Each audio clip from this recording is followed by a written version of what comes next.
What we do here is go back.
Okay, let's see if that potentially might be working. Hopefully it is. Good evening, Mike here, Mike's Unboxing Reviews and How To. Sorry for the slightly delayed start.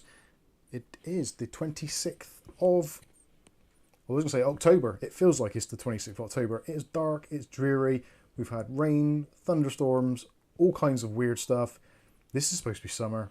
What the hell is going on? I really don't know. It's very upsetting. Normally, this time of year, we'd be out in the garden enjoying ourselves and having late night chats with the neighbours. Maybe not this weekend. Yeah, maybe not this weekend. Holiday. Bank holiday weekend is normally crap, but anyway. So it is actually, if you're in the United Kingdom, it is bank holiday weekend. So for some of you lucky people out there, you don't have to go to work on Monday. Hooray! If you're someone who works 24/7 or has rotating shifts, or maybe you have a YouTube channel, never mind, it'll soon be Christmas. Then you might be able to have some time off. Who knows? Anyway, good evening to you all. Hopefully you're all having a fantastic evening. Hopefully you can see me and hear me. MookyMC says the sound and video is good. Excellent stuff. Let's do a quick check for the overhead camera, because that's going to be quite important on tonight's stream. If I can remember how to... No, that's not the right button. Why? Oh yeah, it's that one. I've changed all my settings again, and it's just... it's not working. The muscle memory is failing. So let's see, is the overhead working? Yep, that looks okay. It looks actually quite bright, and no weirdness with the response and refresh even, if I could say it. Excellent, and yeah, that is okay. I've got a weird message on the screen saying the stream's current bitrate is higher than recommended. But for some reason in OBS now it says you can jack it up to like 50 megabytes for your upload. So I've done it at 10 megabytes. Anyway, does it look sharp? I can't tell. Does it look any good? Does it look any different? That is the question. Does it look any different from what it would be if we were at 5 megabits? Now, regardless, we're having problems with our internet. This has been an ongoing thing kind of forever. We've had ups and downs. Currently, we are back using the Zycel. Is it Zycel? The Multi M1. No, it's not Zycel, is it? Or is it? I can't remember. We're using the Multi M1 mesh system, which we sent back because it was faulty, and it's come back. It's been okay for like a week or so, but the last couple of days, there's been some really freaky stuff. Caf's having problems, so if for some reason you've sent in a comment into the chat, Caf's trying to reply to you as fast as her little fingers will let her go on her phone, but for some reason, still struggling over there. There's a very weird dead spot. And it's bizarre because we're literally, the other router is less than 16 foot that way, the other router is 10 foot that way, and there's another router about 12, 15 foot that way. So they should have excellent signal, but for some reason it just keeps on failing. It's driving me mad. So it may have to go back to eBuyer once again. I should have known better because it was very cheap, but it seemed very good. And it does, when it's working, it's great. But every now and then it just goes nuts. And I'm kind of getting fed up with it. So but last night, even my computer was all going off with it. Yeah. As well as my phone. The Yeah. light was flashing. There has Yours been wasn't, some was it? bizarre... Yeah, weirdly, we've got 2 studio lights, which you can't actually see at the moment. There's one there above Kath's desk. There's one there above my desk. And they're both on those little son-off Wi-Fi switches. So I can activate them by Wi-Fi if I want to. But it's actually really good because I can tell if the internet's working or not. So if the light starts flashing, they're normally solid green. If the light starts flashing, it means it's lost connection. And literally last night, I could look over and I could see it at the corner of my eye. For some reason, Kath's one was flashing away.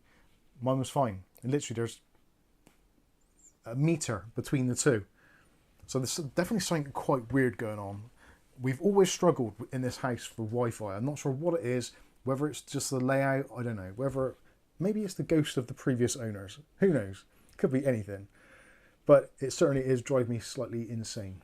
Anyway, that's enough about me and our internet problems. There has been a thunderstorm. I was praying to the gods above of the flat earth that potentially the lightning strike would be really local and take out my internet connection, so I just don't have any internet at all, so nothing to worry about. That would be great. But sadly, no. That is, yeah, that is kind of where we are at. So let's say hello to some of you in the chat tonight. If you haven't guessed already from the thumbnail, it's basically starting off the build that we've got going, which is with the Jonsbo D41 case. We'll go through the list of parts when we get them out, but thank you very much for the super chat, whoever that was. Let's have a look. Where is the viewer activity? There we go. Viewer activity. That is from Lucky Man. Thank you very much, Lucky Man, who is a YouTube member and also donated £2. Thank you so much. He says, since June, no internet from Virgin. That's awful, isn't it? We are actually on Virgin Internet, so Virgin Media is our kind of supplier, but I've got the router into just modem mode. Maybe I might have to go back to putting it into the normal mode, router mode, and set the Wi-Fi boxes as just being access points. That might make things better. It might make things a lot worse, but that is going to be my next thing to try. That's a job for Sunday or Monday, for sure. My last ditch attempt of making this system work for an extended period. Like, it's fine if it works for 24 hours. Most will. 48 hours, great. But it needs to be working 24/7, like 99.5% uptime is what you're looking for from a mesh system. And sadly, this particular one at the moment does seem to be having issues. It did start out, I'm going off topic now, but whatever. It's a multi-pack, so you get 3 little units, access points. The first 2, when I paired them together, it went really quickly. But trying to pair the last one, which is the one towards the rear of the house, that was the one that was problematic. For some reason, it just wouldn't pick it up straight away. And maybe I'm thinking, due to the way I've set it up, maybe it didn't like it. I should have added in them all together at the same time. Pain in the backside. Anyway, also thank you UglyBob as well for your super chat. That was the Disco for £2. There you go. Thank you very much, sir. Much appreciated. Is that working? Yep, that's working. Blimey. Something's actually working. And there was another one, I think, from Lucky Man there. There we go. Noctua is the best. NH2 dropped 4 degree C on CPU. Yeah, actually, I've been using the NH2. Got some here. This was sent in kindly by Rick H, I believe it was, as part of a pack with some thermal wipes and stuff like that as well, which is great. I find this stuff to be a little bit thick. That's the only downside about it. I find it a little bit thick, especially trying to spread it onto some CPUs. I will actually be using that tonight, so we will be seeing that in action later on. But thank you for the super chat, much appreciated. Where's the other one? So yeah, that's all those done. So let's say hello to those of you in the chat. Get out of the way. I've got no idea what I'm doing tonight at all. It's completely... This week's been another one of those weeks where there's been one thing almost after the other that has come along and just knocked me completely off my stride. There's some family stuff going on. I'm not going to go into that. That's way too depressing to even consider or even think about at the moment. One of the other cats was not very well this week as well, so that's like, oh god, here we go again. That was not great. Yeah, it's been one of those weeks. Well, both of them have been ill this week. Yeah, Flame and Maisie have both been ill this week, which is kind of like... Oh, just feels like sometimes you just need a bit of a break from everything. Just please just... Poppy's been fine. Let everything just be normal, just for a couple of days, just so we can get our heads around things. There's another super chat coming in from our good friend of the channel, UglyBob. Bless his heart. And he's got £10 there. Thank you, Bob, for that. £10. Says, my mate asked me why I had a pet newt called Tiny. Easy answer, because he's my newt.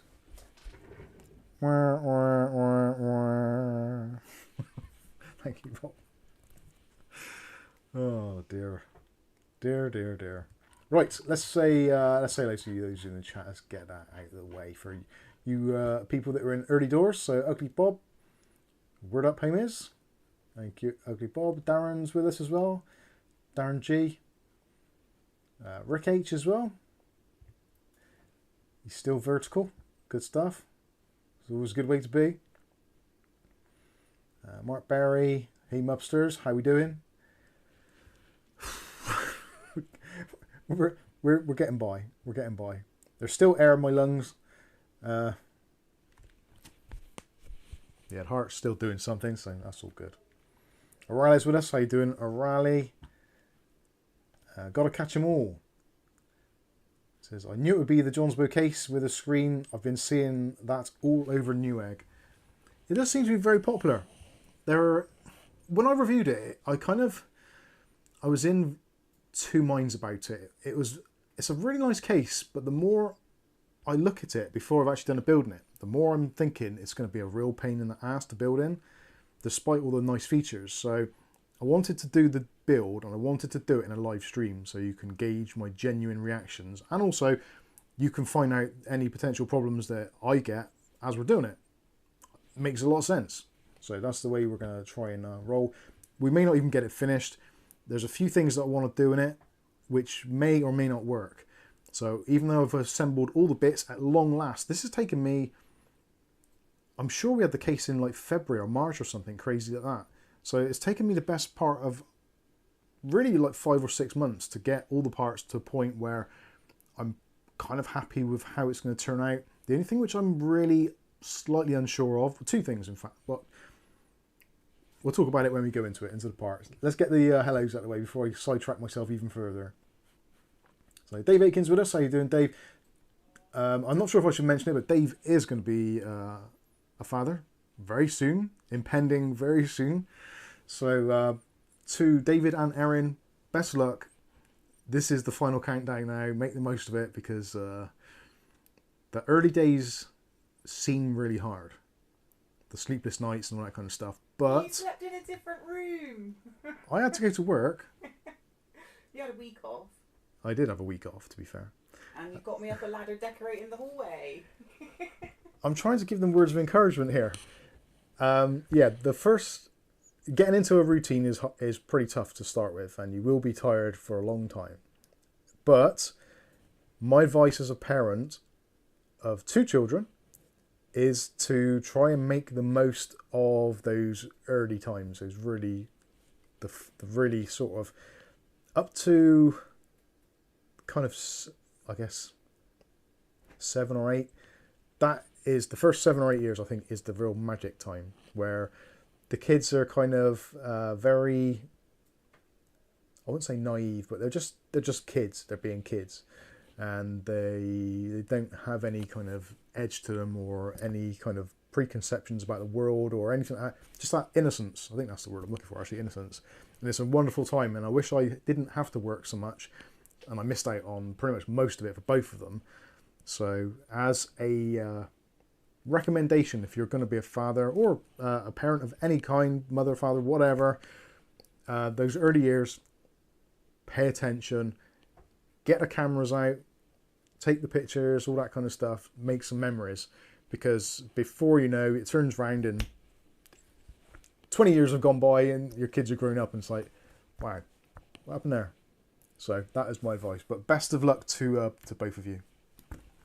Hopefully it all goes absolutely amazingly well and sleeps through the night and all that kind of stuff. That's what you're looking for. Nice, easy life. That's what we all want, isn't it?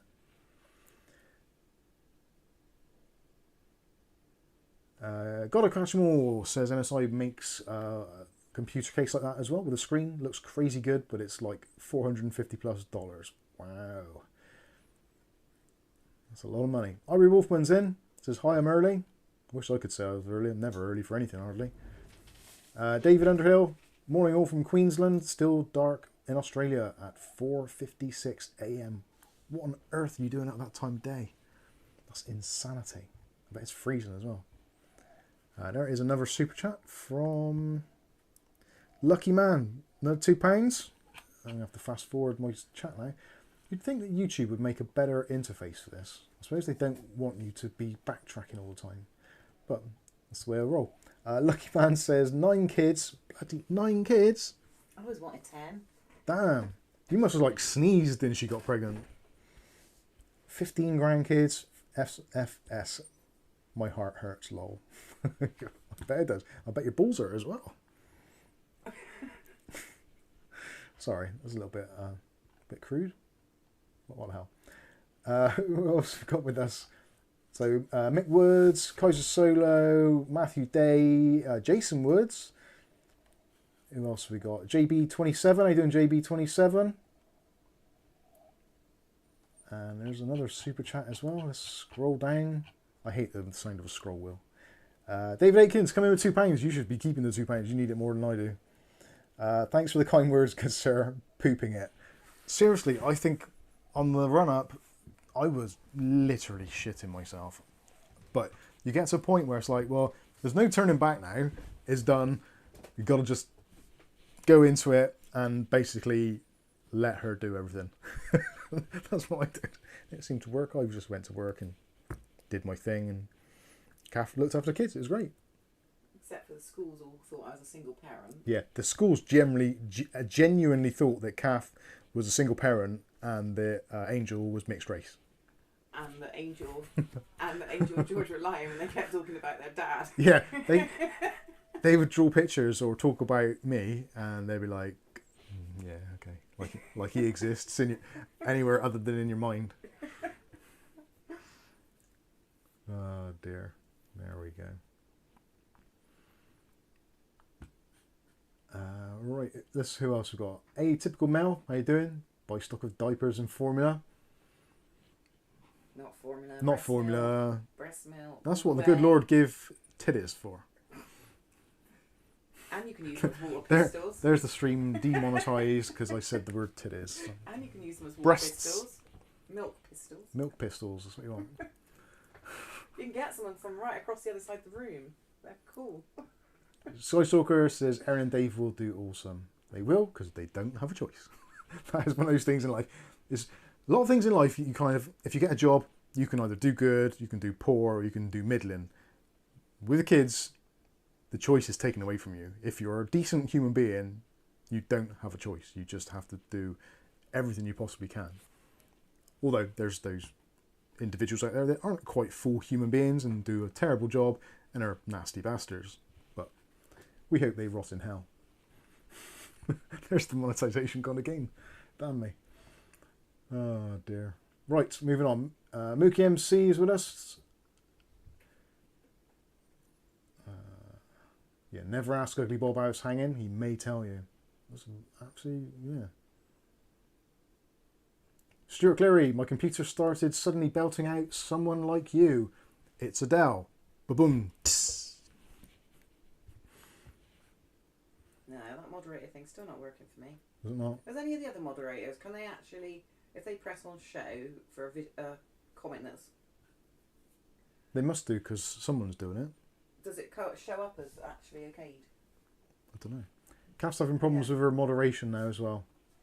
It's all going wrong. For weeks, so I can't do it. Atypical Male says, Mike, I posted the link to that beautiful MSI case with the touch front panel I/O under the affiliate links. Excellent, thank you. And the Discord, I guess, yeah?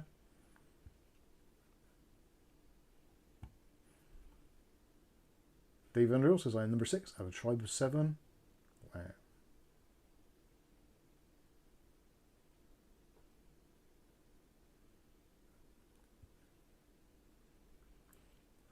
Where else we get to? Let's see.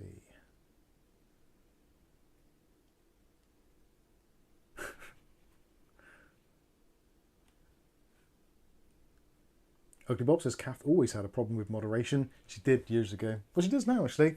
She's a bit of a binger. I used to go and clean her PC desk and find like loads of wrappers of like crisps and chocolates to where she just couldn't say no. And just... Hey ho. Pete Owens with us. How you doing, Pete? Letters with us. I don't get that last joke at all. Is that the Adele one? Adele, the singer. Singer? Yeah, singer, that's the right word, isn't it? Singeress. She had a song out called whatever that thing was. I've lost it already. I have lost it. Hello? No. Someone Like You. That was it.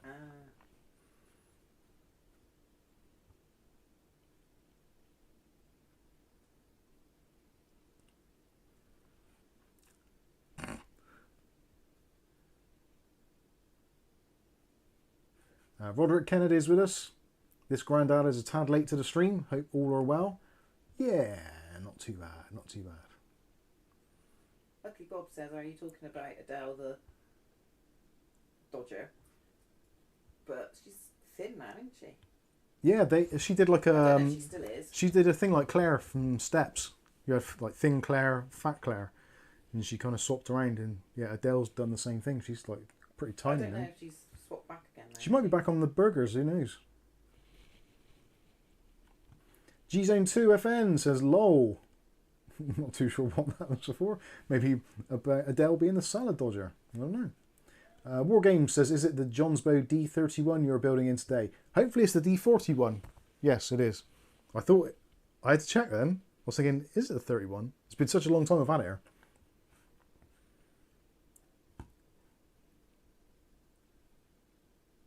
ATL says, Mike, you should pull out that case. I think you'd like it. It's on sale for $350. I am not buying a $350 case. No. No. Not going to happen.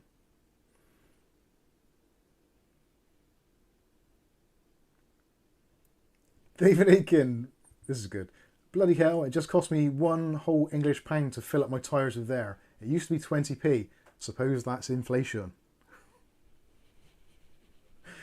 You need to get the dad jokes in because you'll be using them all the time. No swearing. Yes, you have to cut out the swearing.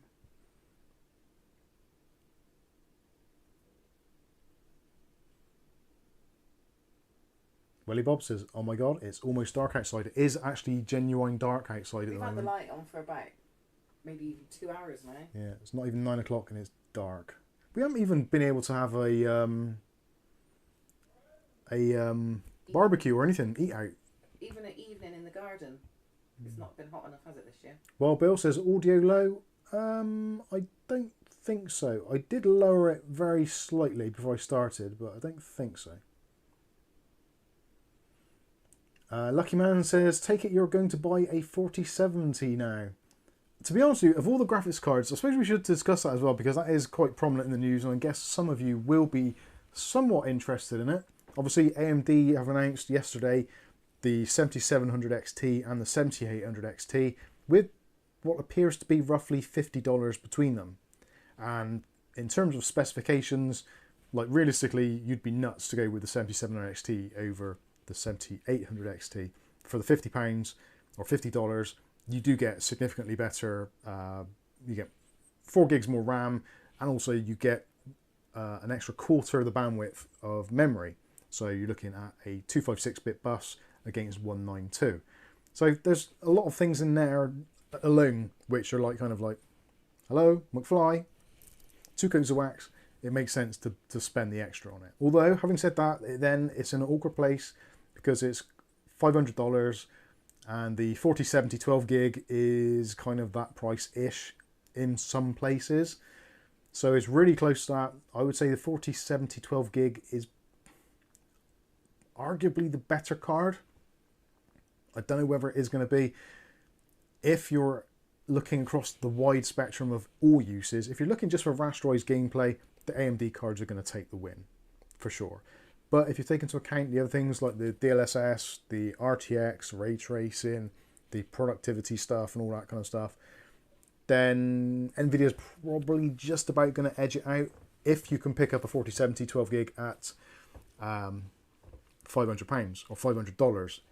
It's going to be interesting to see what happens when they do release on the 6th of September, to see what prices they are actually going to end up being on the street. I would exercise caution at the moment. Wait until the benchmarks comes out, see what the deal is. Don't pre-order one. Whatever you do, don't pre-order one. I think there was a lot of hype with the 1700 XTX and the XT, and they basically never came to be what they wanted to be. So I would, at the moment, advise caution. If you need one desperately, I would probably go with a 4070 at the moment. Yes, Kath? Wild Bill and Nick Barnes are saying it's a bit quiet. Is it? Well, Nick Barnes not saying it's quiet, but he went to turn the TV up, but it's already up high. Let's turn that up. So there we go. Is that better? I have got the microphone a little bit lower down. Wild Bill's 20 minutes behind, so you might not know for 20 Oh yeah. minutes. You can't, if you fast forward, you might know. It might be if it's suddenly got a lot louder for those of you that are wearing headphones, etc., or speakers. I do apologise. I should have given you a bit of warning. Deathstroke says, "Is Kath raking?" What's that mean? I'm not sure. Don't think so. Is that like English?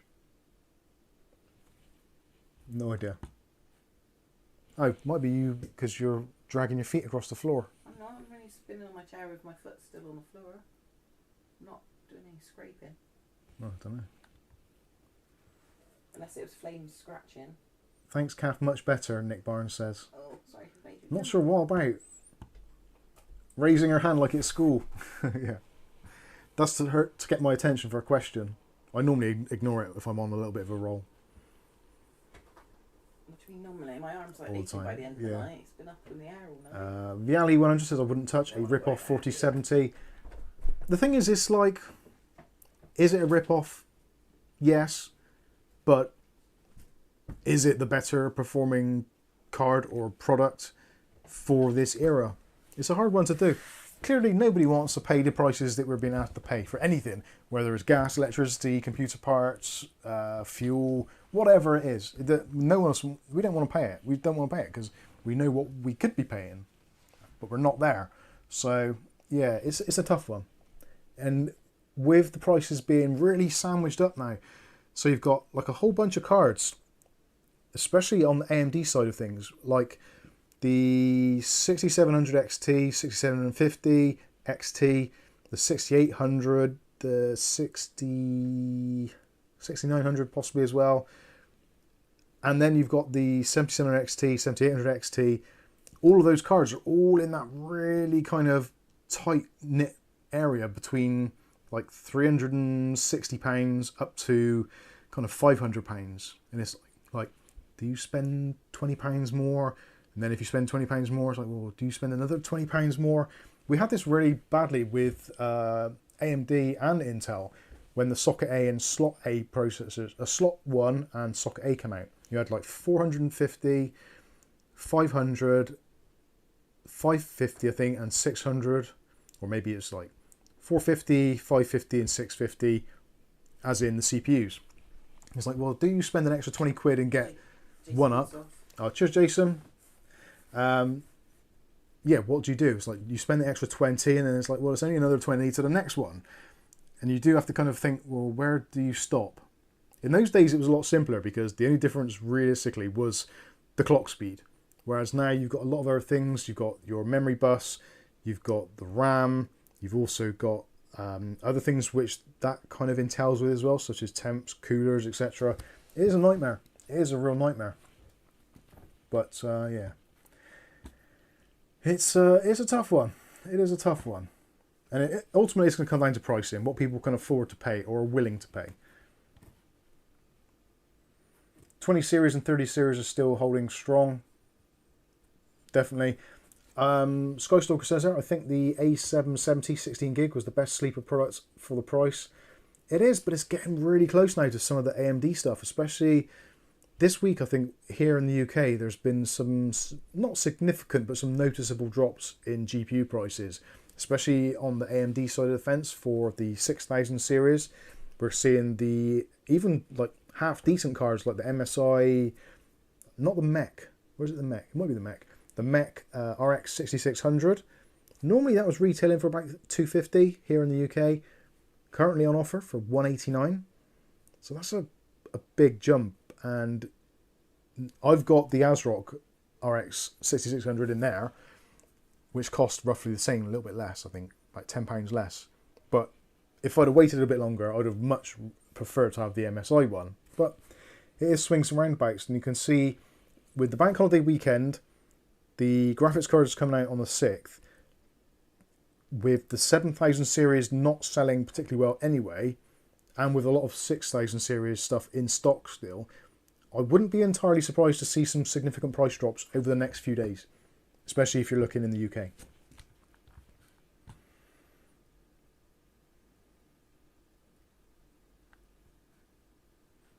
Blake says, I need an interactive GPU chart so I can put the GPUs into it and put the current price I'm looking at into it, CX pricing for example, and then can grade according to my price and performance.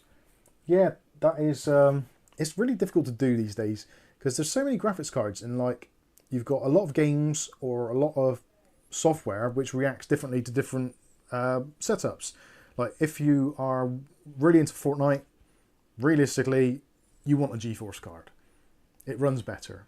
It's just, that's the way it is. If you like Far Cry 6, then you should be using an AMD card. It runs really, really well. It's been really well optimized for that. And there's going to be different games across the board that are going to be like better on one side of the fence than the other. There's a few obviously which are kind of somewhere down the middle and they kind of trade blows. But you do at the moment see for certain price points there are significant swings where some games will be like about 25% better on AMD and some games will be about 30% better on Nvidia. So it's really down to, you can't these days so much say, right, overall out of 60 or 100 games for instance, if you take an average, this card is X% faster. Because realistically, you're not going to be playing 100 games. It's unlikely. So really now you kind of look at the games you play on a regular basis or are planning to play, and then you kind of think, right, okay, well, regardless of what the pricing is, it does appear that maybe the AMD cards work out better for you because they play better in certain games. In that case, yeah, obviously buy an AMD card. It makes sense for you. If, on the other hand, you're into games which are on the DLS side of things, they do well under that, or like you're playing Fortnite, then of course it makes sense, get an Nvidia card. I think the days of there being a kind of an outright winner or an outright loser for a generation or a price point is over, because again, it's going to come down to the games. The driver support, how well they do, how well they're optimized. So I think things have changed a little bit in that regard. So you can't really, you're not going to buy a bad graphics card. And obviously still Nvidia have got, what, 80% of the market. So in terms of resale value, obviously people want Nvidia cards. If you try and sell a PC with an AMD card in it, chances are it's going to hang around a little bit unless you knock the price down. Nvidia cards, even on the used market, still actually generate some decent income. I'm looking today on Facebook Marketplace, GTX 1080s, which is a really old card now. Still, people are asking between like 120 and 160 pounds for them, and they're selling. So they've got that longevity, they've got that resale value. 20 series, maybe not quite so much. But yeah, the 1080s seems to be doing still very well in terms of pricing. And even the 1070s are still going for like £100, which is nuts if you think about it. Lexar says, I never got into the A card is faster than B card thing. If it does what I need it to, then that's all I need. Exactly. Yes. There isn't a, like processors, there isn't a best or a worst processor. One isn't necessarily inherently better than the other. It's just, does it do what it needs to do for you at the price you're willing to pay?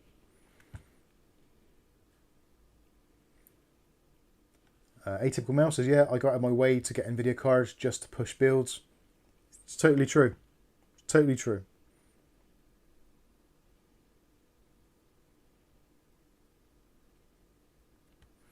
James says, I gave my two 1080 Ti's away to family. Still good for 1440 mid. Yeah, definitely.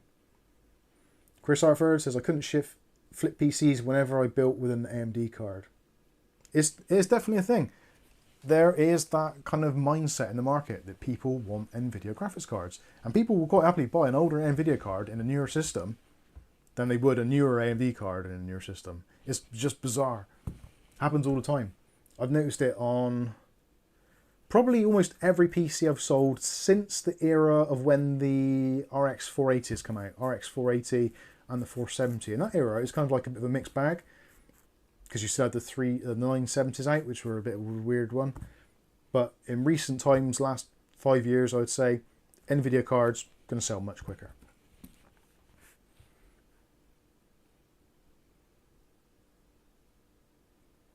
Atypical Mel says, I do builds with AMD cards, but I started not listing specs and just show performance numbers. It's not a bad idea, actually. Trick them in. Do what I do. Just put loads of RGB in it, and they go, oh, pretty lights. Must buy. That seems to work. Can you look back at SVR Gaming's build and give your opinion? SVR Gaming. Let's have a look, see if I can find it. Doing a full system update. Gigabyte B50 Aorus Elite AX-V2, Vengeance RGB Pro SL. Software Pulse AMD Radeon. Sounds good. Sounds good. Like it. Yeah, it's nice SVR. I think, to be honest with you, you've kind of knocked it on the head there, where the value is for the AM4 stuff there. Doesn't say what processor, does it? Or is that later on? Yeah, it does a little bit later on. Ah, right, okay. Let's see what the processor is and see if you're going to still...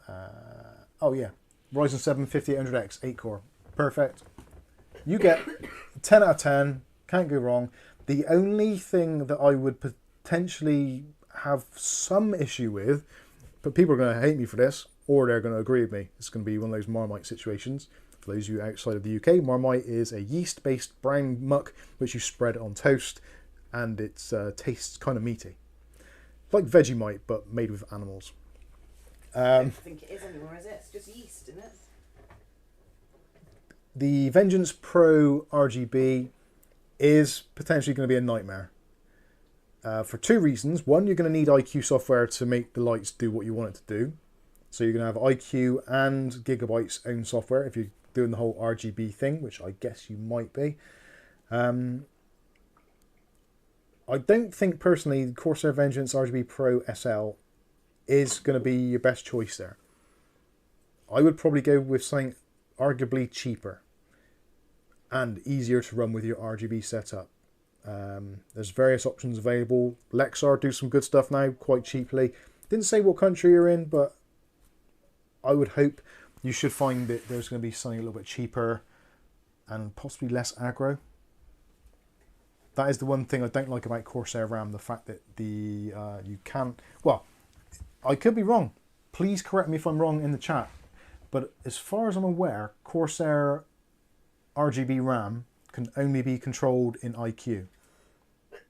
Or, I suppose arguably you could say you could use Signal RGB, that kind of thing as well. But as far as I know, you do have to have IQ to kind of do it in the... Do not care about the lights functions is what I'm about. I am in the USA. Alright, okay. If you don't care about the lights, then yeah, you're off to a winner. Happy days. Lucky Man says, my next upgrade was AM5, but Mike scared me off. AM5 is shit. I hate to say it. It really pains me, but it's really expensive and it's really unstable. This week, just trying to do something really simple on the stream PC. I can't even think what I was trying to do. I think I was just trying to hook up a monitor for something. Oh, when it was filming that monitor on Monday. Oh yeah, Saturday. yeah. I was trying to do the review of the Red Eagle monitor, the gaming monitor, which actually has dropped another £20 in price. Crazy price. Yeah, trying to do the review of the monitor. Literally just plugged it into the computer and oh shit broke loose. PC refused to boot up. Then suddenly one of the RGB sticks stopped lighting up. And it's like, what the Jesus. So potentially, depending on how this build goes, which I'm about to start, this may actually replace the AM5 system. I've got to the point now where it's just too much of a pain in the ass. It really is. And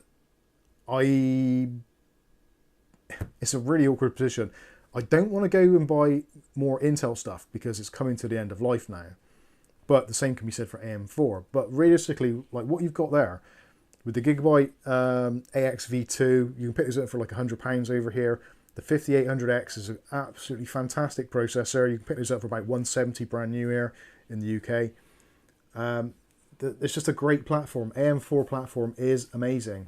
It really is. Obviously, you've got the cheapness of DDR4, which is abundant these days.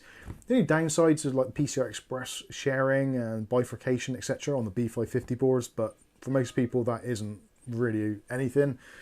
So yeah, SRV or SUV or whatever, SVR gaming.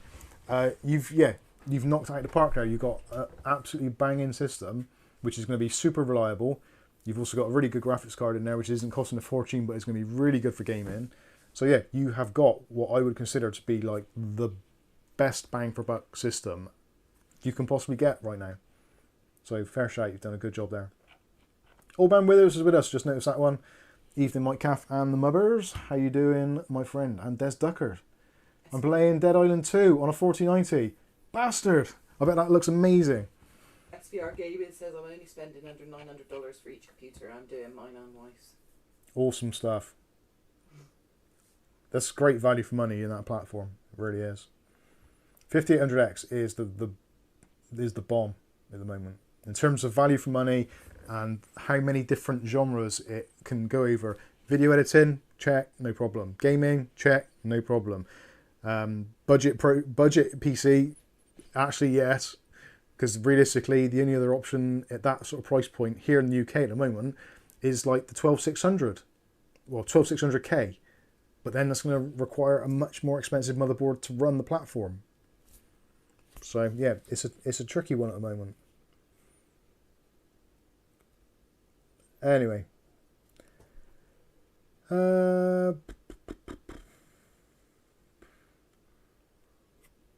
Alexa built a system, 3900K system for a guy this week, and he paid me for the work with his old 9700K CPU and Gigabyte motherboard.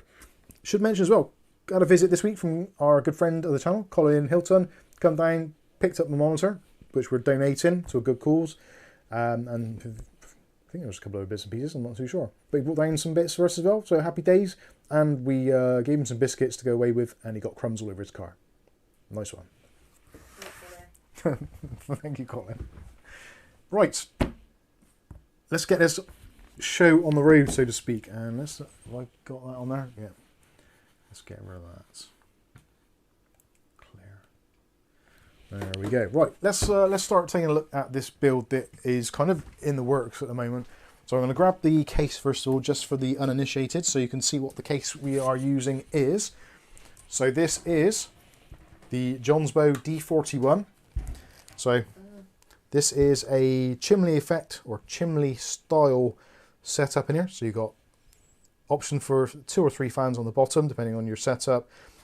2 or 3 fans in the top. You've got a rear exhaust. Potentially you can squeeze one in the front. One of the key selling points of this is the fact that it's easy to get into. So like the Asus AP201, which is also made by Jonsbo. Jonsbo are the OEM for that case. This is basically the same thing but stretched.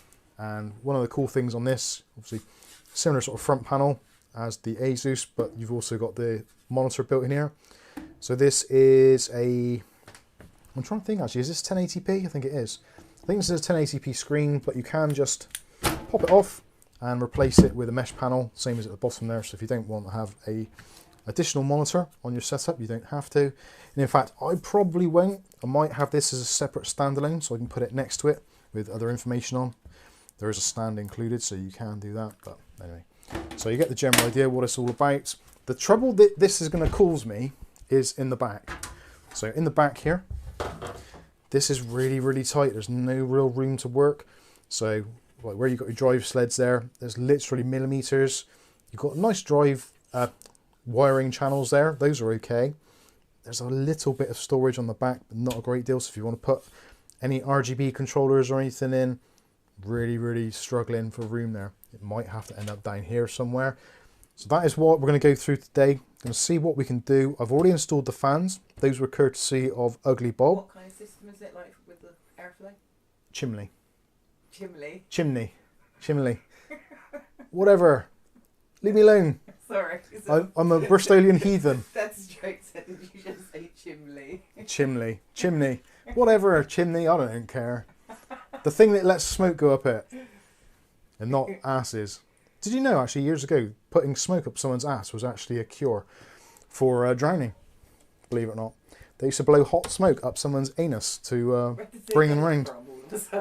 Well, they used to have it on the front, so rather than have those life buoy things, those round circles that you'd throw in the water for people to float on, they would have a mouthful of smoke. They'd have like a horn and some tobacco or something like that which you could burn, and literally blow smoke up people's asses to revive them from drowning.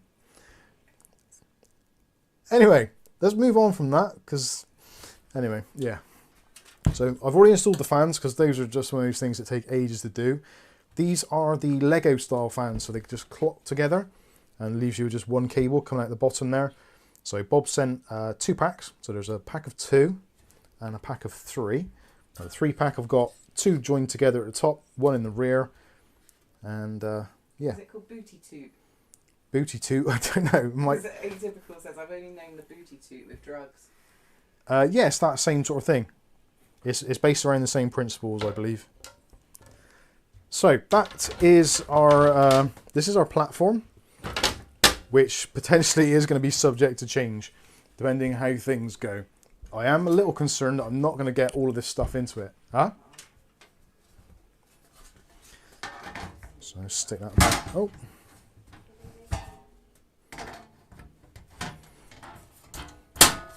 Right, that's that back together. So that's the case. You get the general idea of what is going on there. Just to give you an idea of the fans, so that is the Jonsbo fans. Hopefully they are slightly in focus. There we go, magic fans. So pack of 3, pack of 2. Big shout out to UglyBob for sending those over. The video for these, actually, the review video is going out on Monday. So there's an irony there somewhere, I guess. I don't know. Is that ironic? Do I know what ironic even means? I haven't started that one yet. Cup of chimney. Cooler wise, we're using the Jonsbo Pisa A5 chimney. I'll put that over there because we will be using that shortly. Other things we got here. So we've got the AirGoo. This is the RGB fan hub, which we might use. I don't know. Potentially it might make life easier, although it may make life an absolute pain in the ass. So, blowing smoke up one's rectum. When it comes to the processor, we've got the Intel Core i5. Not, is this actually going to focus? Focus, damn it. The 13500, so we've got 20 cores in here. Well, no, 20 threads. So it's a, I've got to try and think now, 6-core processor with hyper-threading and 8 efficiency cores. So you've got 6 main cores, double that up for hyper-threading is 12 plus 8. Yeah, you get the general idea. There's enough cores there to keep most people happy. When it comes to the storage, Lexar, gonna sort us out here. Why is that not focusing? Come on, focus. There we go. So that's the Lexar NM710. You've seen a review on those recently. These are actually really good value for money. I didn't think they were quite as good value money as they are, and they keep on dropping in price, as do most things at the moment, so that's pretty good. And RAM-wise, this is subject to change. We'll go into why in a minute, but this is Lexar's Aries DDR4. It's DDR4 3600, 16 gig kit. Really nice, similar sort of RGB setup to what is going on in the rest of the system, but potentially we may have a issue with that due to the fact that we're using a specific motherboard, which I'll show you shortly. Power supply wise, I've gone with something tried and tested. So this is the Antec Earthwatts Gold Pro 550 watt. This was actually on offer at the moment. In the UK, prices are insane for power supplies. They really are. So this one we managed to pick up for $59.99 from Amazon. Comes with a 7-year warranty as well. Absolutely amazing. And it is essentially, now I'm guessing JB27 is going to be watching this, and the first thing on his mind is going to be who's the OEM, but he probably knows the answer to that question already. And the OEM for this particular power supply is actually Seasonic. This is a Seasonic Focus Gold platform in an Antec labelled box. So obviously Seasonic make exceptionally good power supplies, but not always the cheapest. This is a slightly older model now. These came out in 2016, 2017. So it's not as modern as it could be, and it is only 550 watts. So potentially with our choice of processor, this thing can pull in, well, I reckon it's going to be able to pull in somewhere in the region of about 170, 150, well, yeah, 150 to 170 watts, I reckon. Maybe slightly less. So this might not be the best choice. So we might need to make some modifications to the rest of the system. The rest of the system, including the ASRock Intel Arc A770. This one is a bit of a nose because it uses quite a bit of power, about 250 watts on average. It is getting better. Drivers are improving, so we might have to go down that route. But this might be a little bit too much for the Earthwatts. If that is the case, then we'll swap this out for the RX 6600. I'll take it out of that system at some point, but I wanted to see if a triple fan card will physically fit inside the case that we're using. And to round things off, motherboard wise, this is the biggest bugbear ever. Great value for money, awful to work with. The 13500 doesn't like working on here at all. The onboard graphics just refuses point blank to work until there's another graphics card, which is an absolute nose. But other than that, pretty good setup. The trouble is with this is NZXT. So you have to use the NZXT software in order to control things like your fan speeds, your RGB and all that kind of stuff, which is fine. But some of you will probably know this already.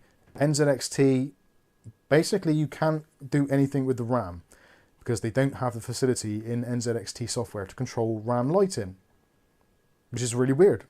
So it means you have to then install another third-party piece of software to control the RAM. Now, I'm pretty sure the Lexar Aries RAM actually has some Lexar software which you can download, but I do need to validate that.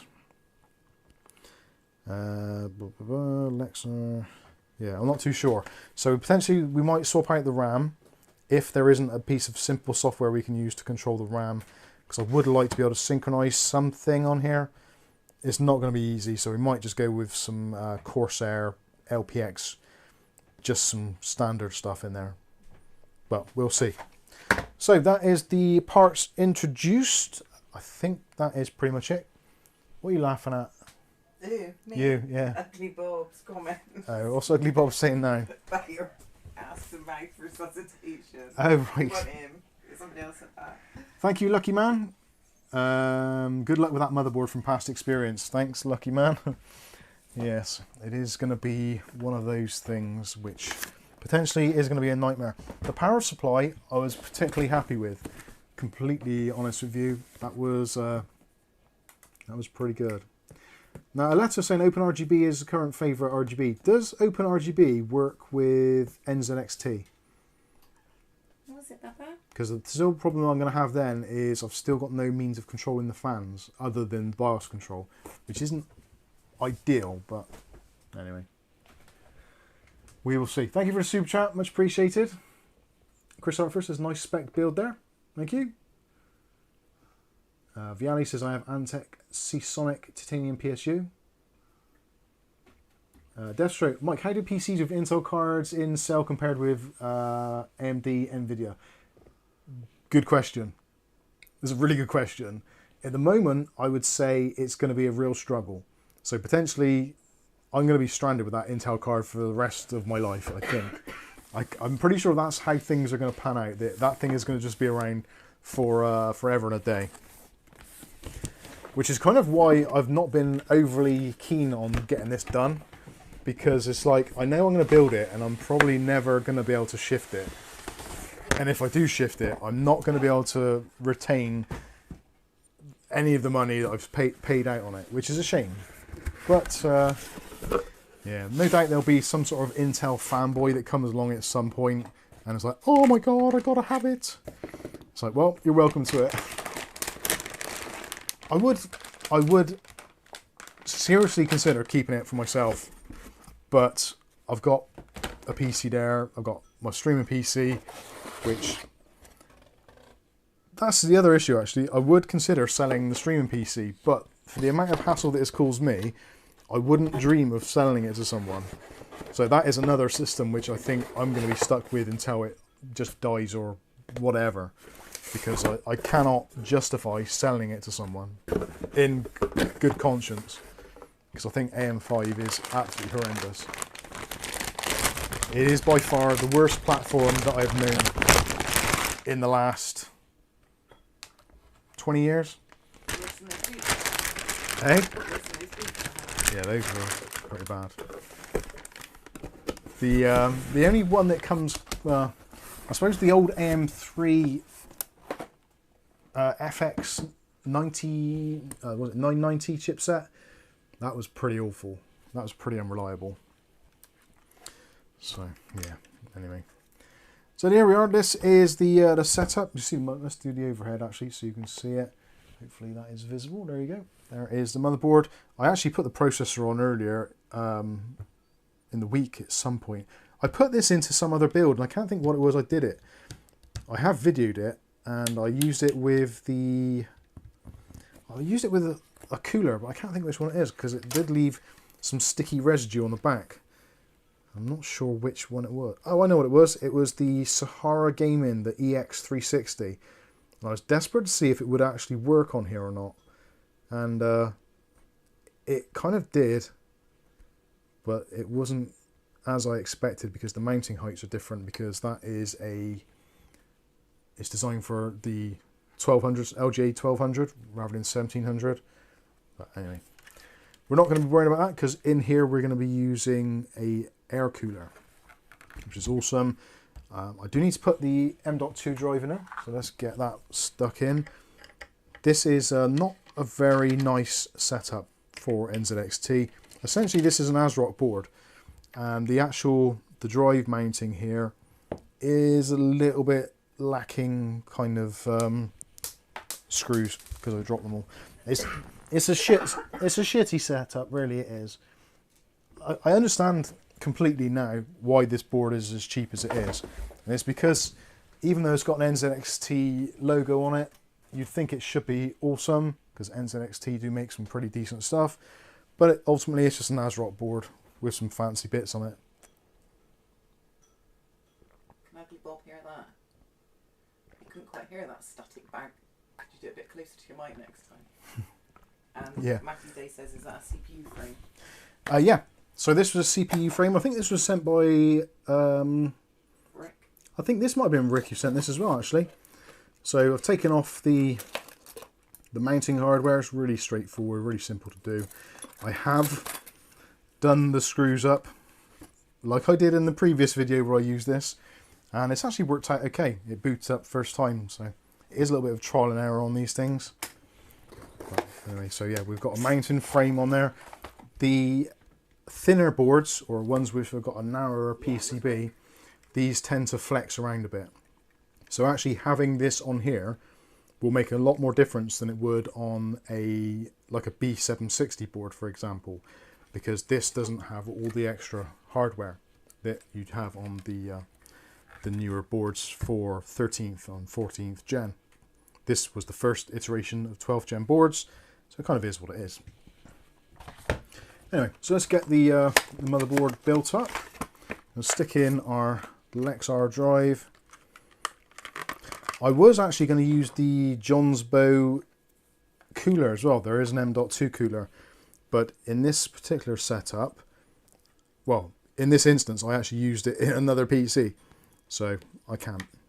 Now this is what annoys me. This pains me because that doesn't kind of fit all the way down, and also that's going to move.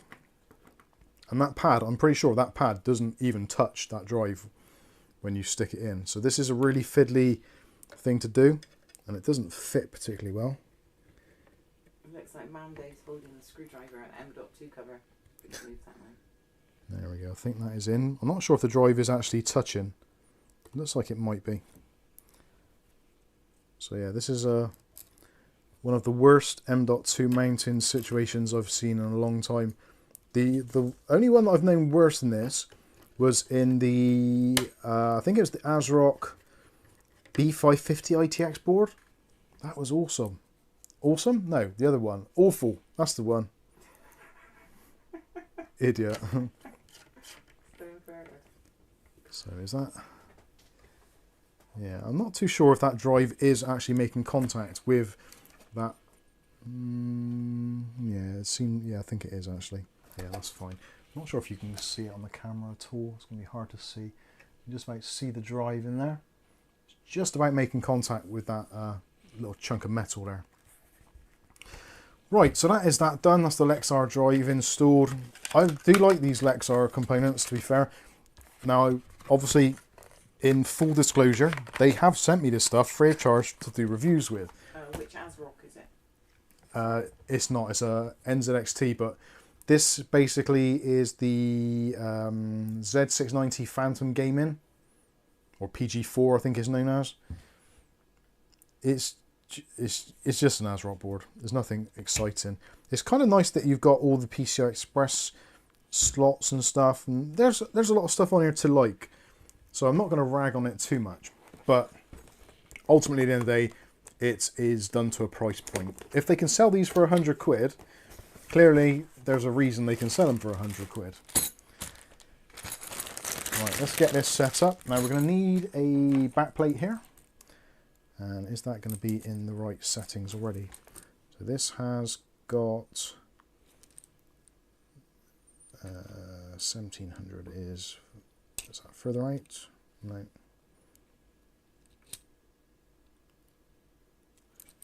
This doesn't make a great deal of sense. 1700. Right, we'll assume that's right. it looks kind of right. Although saying that moves now. Oh, this is horrendous.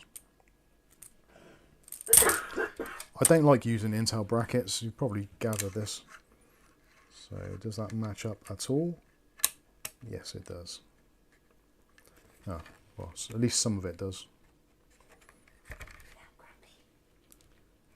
So that doesn't want to go through there. Why does that not want to go through there? There we go. Right, I'll tell you what I'm going to do. I'm going to look at the instructions. As much as I dislike doing that, I defeated it the first thing. Well, I'm not very proficient with Intel stuff, so it's better to look now than risk actually damaging something or having to take it all apart at a later date, which sucks. So backplate, so yeah, LGA 1700, blah blah blah, and spacers and screws. Okay, I get the general gist of that. It's a shame there's nothing actually in here to say what to space out. So that's AM4, AM5, which is already open. So that's going to be those screws there. So I'll put those to one side. I'm guessing, yep, that's our LGA 15X, 17X, etc. So we're going to want those.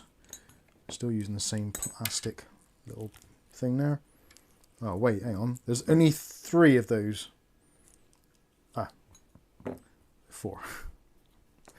Excellent. Scribbly says I repasted my CPU and CBA to support the bracket. What screwing am I going to die?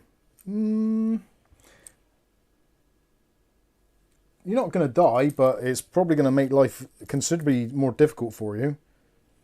Like, if you want to make things difficult, fine, go ahead. But yeah,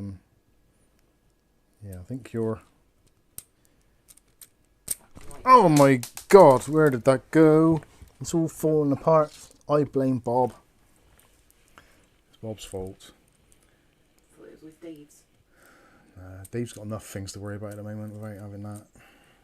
Not nothing to worry about, that's nice. When you say nice... See, Poppy disagrees. Was it, Pops? Poppy says no. Computer says no. Was it, baby? Now you'd think with this there'd be some sort of spacers on here, but there really isn't. So this is actually horrendous. Oh no, there we go. So it does actually fit onto the back of there. So that is what holds it all in place. So you can, in theory, if I put this down, of quickly. Yeah, so those still stick up through. Awesome. I wasn't expecting them to do that. Right, let's get this zoomed in a little bit. Kieran asks, are you enjoying the Ozai i360? No. I'll be fitting one to this exact board soon when my bank recovers. Truthfully, no, the Ozai I've got is back in the box. The noise of the fans was driving me insane. So I am looking out for some inexpensive fans to use with it.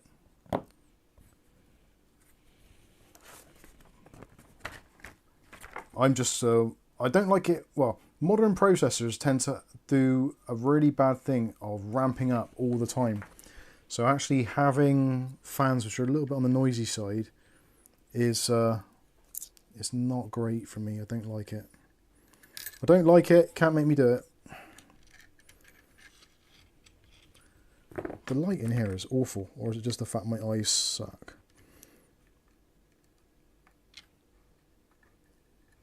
Right. I got a feeling I might have to readdress this. Where does that go? Kieran will buy it if you want to sell it. LG 1700. I potentially, yeah, I will bear that in mind. And you can pick up Arctic fans for like $8. If I can pick up Arctic ARGB fans, I would probably go with those. Those Arctic ARGB fans are really good. I'll tell you what, if I actually put that in around the right way, that'll make life considerably easier for everybody, including myself. So these, when you put the screws in, go into the in theory there's kind of a middle bit and an outer bit. But, oh. Why do you got to make Intel stuff so bloody difficult? Or is it I'm just doing a really good job of making it look difficult?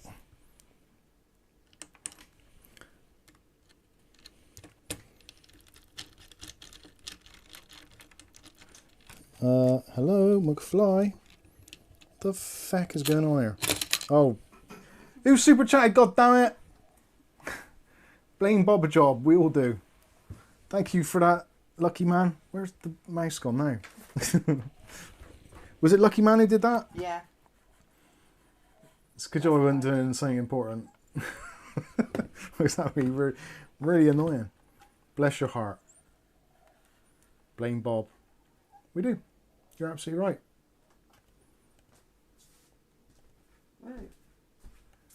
Scribby says, anyone else here ready to ditch self-building for laptops and Steam Decks?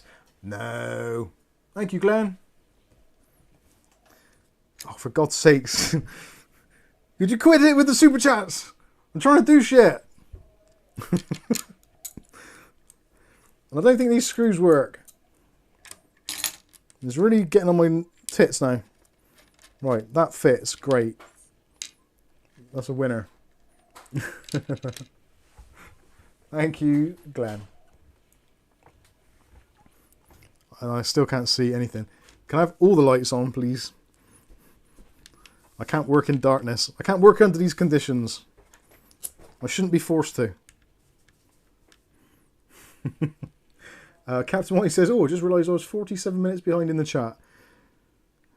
Welcome to my world. Oh, God. Bob says, tits. Oh, dear Lord. Right. I don't want to over-tighten that. Actually, I won't be able to over-tighten it because I can't even see it. That doesn't fit, does it? That's why I'm having all these problems. Because the bloody thing doesn't fit. Mother effer. I'm going to have to bend this. I can't even find the hole.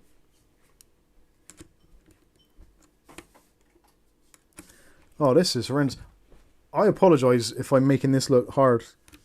But, to be fair, it is. Right, that, I think that is...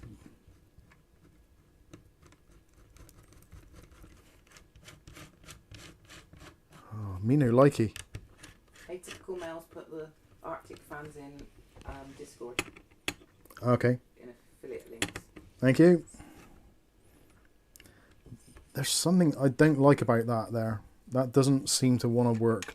I've got a very sneaking suspicion that I might have to re-look at this whole Jonsbo scenario, which will be a nose because I've been waiting to do this for so long. Matthew J says, "Are you sure you haven't mixed the mounting sets up?" Well, unfortunately, on this particular instance, there isn't actually anything you can change on this because it's the same top plate. And I don't know about you, but that to me looks very pissed. I reckon that's going to catch on there. Or is it? No, it might be alright. That side seems okay. Well, it seems better. Thank you for the super chat. Screw it already. I'm trying to. You're not helping.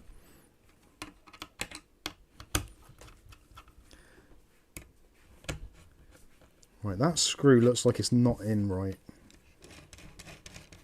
No, it's not. Okay. Right, we might have to get the Dremel out. The right side looks off or not. Yeah, you're absolutely right.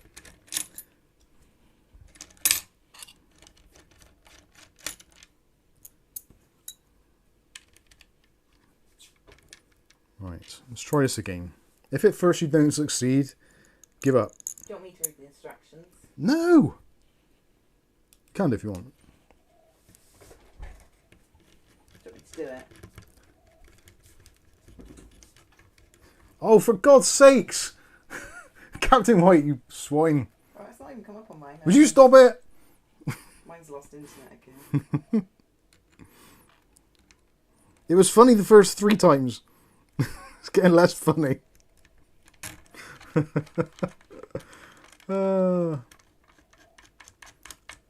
Atypical Mel. Stuart Cleary's come in with €10 as well. Hope this helps. Right. I'm banning most of you from the Discord. Oh, that's not gone in. This is awful. And it's all of my own doing. I chose to do this. Well, I didn't actually. Bob sent the bloody stuff. Swine. It was actually on AM4 and AM5. It was absolutely fine. It's just me. Me. Right, can I have some light, please? Right, I think I know where the issue lies, and it is because if I do that up quite tight to start with, that should just about go underneath that heatsink. There we go. So I can swivel that round, pop that on there. Alright, he says, I'm too nice to do a super chat now. Thank you. Yeah, I think that is where that's where it's catching on there. James DeGrace's wife came in and just said, "Why is that man building a PC in a disco?" Yep, right. I'm not sure. Can you see that there? You probably can't now. I've shone a light on it. So there's a little bit of a lip on the cooler, on the bracket there, which I think on this one you can see it's actually gone underneath. But on this one, it's not quite able to do that. And because of that, I can't then spin this round. I don't really want to damage the heatsink, so I might have to grind this section out. Which I was hoping not to have to do. I might be able to bend it with some pliers. Twist bar, hammer. Yeah. All of those things I think we're going to have to do. So that is the edge there. That lip around there. So if swap in the brackets over. They appear... they do appear to be slightly different. So I wonder if they are actually handed. It doesn't say they are. Not with your eyes anyway. Yeah, with my eyes they could be in braille. I will try that and see if that makes a difference. It doesn't say in the... Well, actually, Kath, you read the instructions and see if it says it, because I wouldn't see it anyway. Whereabouts is it, roughly? Just there. Oh, Bob! Bob says our radio's in £2. Oh, dear, this is fun. Not like in the traditional sense of the word, but... Oh, I can't even see it. Where's the hole?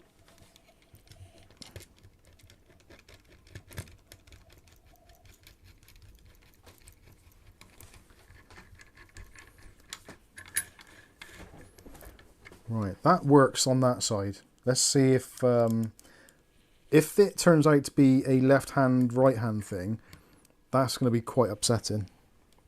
Fat Claire, thin Claire. Fat Claire, Flat Claire, can't even say it. Right, that is... Dave's off. Cheers, Dave. Which one? Dave Aiken. Dave Aiken. Yeah, you better start getting some sleep, son. Because you're going to need it.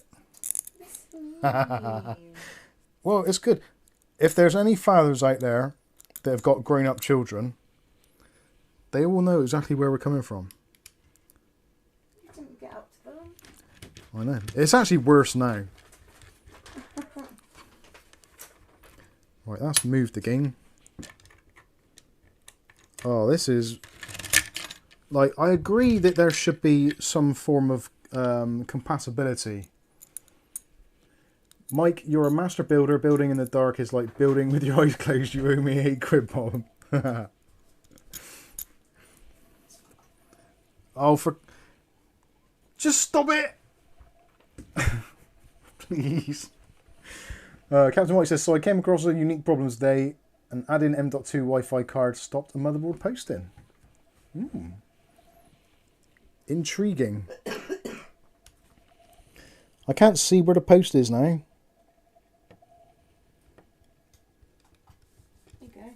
Thank you. What am I actually scrolling into there? Have I? Oh, I've not even got it over the pillar. See, that's what you lot are doing to me. You're making it really, really hard for me now. Just stop it. I don't want to play this anymore. There's Stuart Cleary with a €2 super chat and says, Aletta owes me £2. Just put it on her tab. It's fine. Oh, for God's sake. Seriously. Come on, you're supposed to be like friends of the channel. You're killing me. You're really killing me. Hey, the blind computer man in New York was able to work on Hunter stuff, so you can do it, Mike. Brilliant. I don't think he was actually blind. I think he just turned a blind eye. There's a slightly different thing. Right, is this going to work? One's got to go upside down, do you know that? No, it hasn't. It says CPU on it, and then the other one says CPU upside down. Oh yeah, that says CPU. Yeah, that says CPU, and that says CPU upside down. So is the upside down on the right or the left? You can't see it on the actual... Oh yeah, no, you can't see it on the actual picture of it. Well, that kind of looks like it's in, I think. But that is hella close. Like, which one are you screwing it into? The one right on the end of the pointy bit? I can't see distance. I can see up close. Yeah, those ones are. It should be in the middle, shouldn't it? For LJ 1700. Well, it has to be because it won't go anywhere. I think that's done.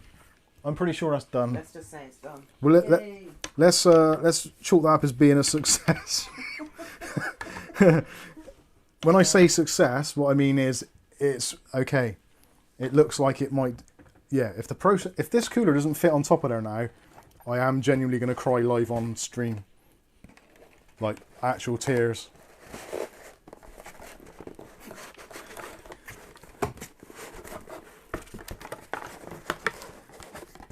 I knew this was going to be the build from hell, which is why I've left it so long.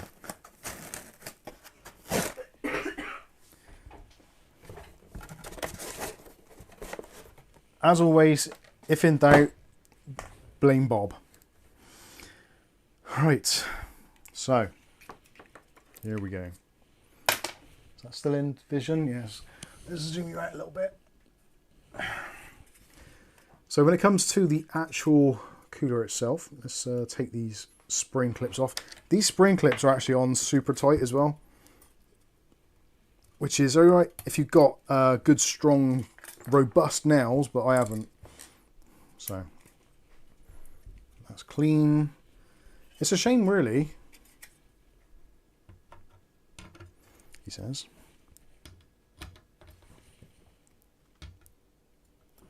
Yeah, I think that's going to be okay. Well, Bill says, have you done this before, Mike, or is it your first time? It feels like it's my first time. It genuinely does. Right, let's get some thermal gloop on.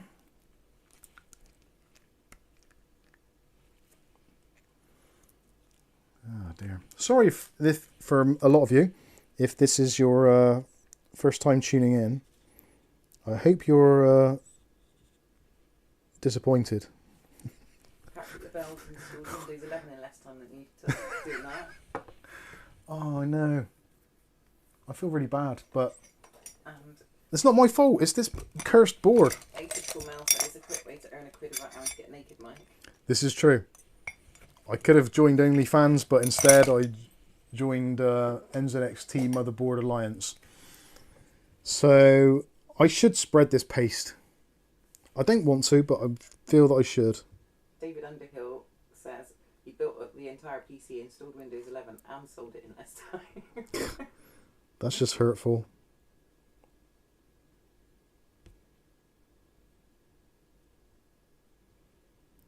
Oh yeah.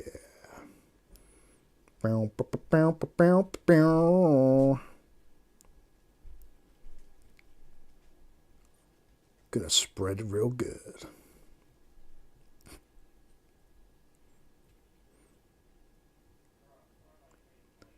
Sorry, you can probably hear our son gibbering away upstairs like some kind of crazy lunatic. For good reason, because he actually is one. Don't be so horrible.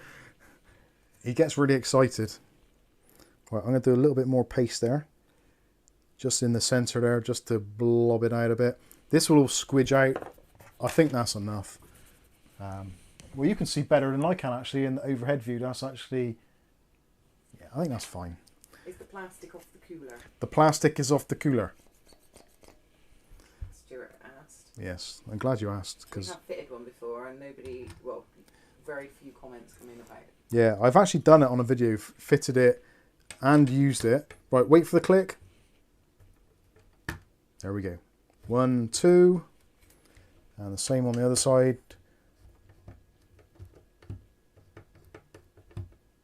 1, 2. So I go down on this very slowly, and this is going to take ages. 1, 2. 1, 2. Even mounting pressure is really key on these.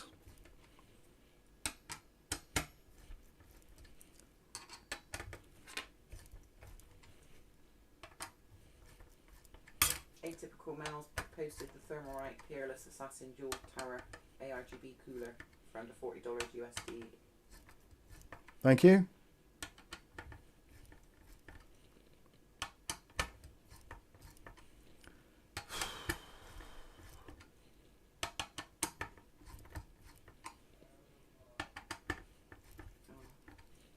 Frozen here, or is it?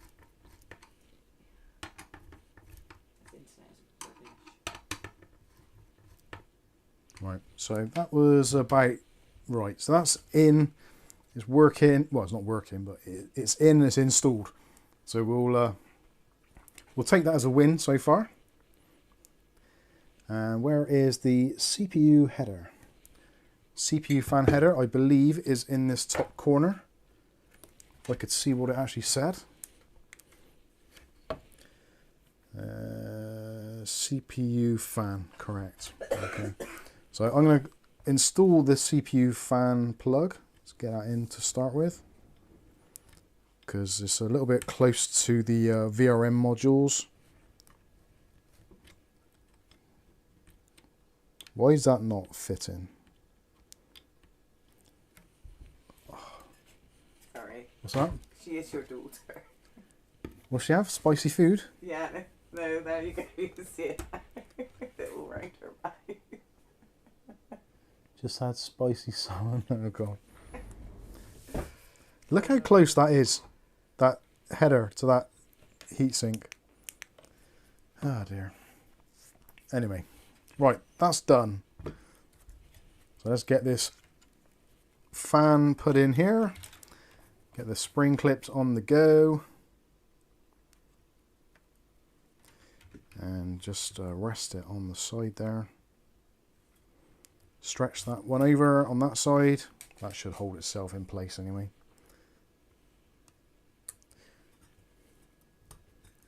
There we go. So actually, overall, not too bad at all. And to give you the top view, nothing is being disturbed or disrupted there. So yeah, I think that's fine. Whether or not it's going to be enough to cool the mighty 13500, that is another matter. SVR Gaming says, we need to have a GoFundMe for Mike to get him an overhead LED light so he can see. It isn't the problem with the overhead light. I've got loads of lights. I've just got no way of mounting it because the ceiling is like pretty high and I would need some kind of truss to actually hang it from. But anyway. But thank you for your kindness. Now, while we're on this side, let's stick the RAM in, being as we're on that side anyway. I am going to put the Lexar RAM in because there may be a way of getting this all to synchronize together. Actually, does anybody else in the chat have an NZXT motherboard? I'll be really interested to hear if you have, because I would love to know how you, or what software you use to control your RAM if you are a RGB RAM user. I think that would be very beneficial if you could let me know that. Might save me a little bit of pain and personal anguish. Although, being that most of you are masochistic types, I'm guessing you probably would rather I went through that anyway. It's all part of the fun. Nick Barnes' question, is the cooler a line straight or an optical illusion? It might be slightly bent. Does look it on that, doesn't it? Or is it just the angle of the camera? It could be the angle of the camera and also the lens. This will zoom you right out. Does it look slightly off still?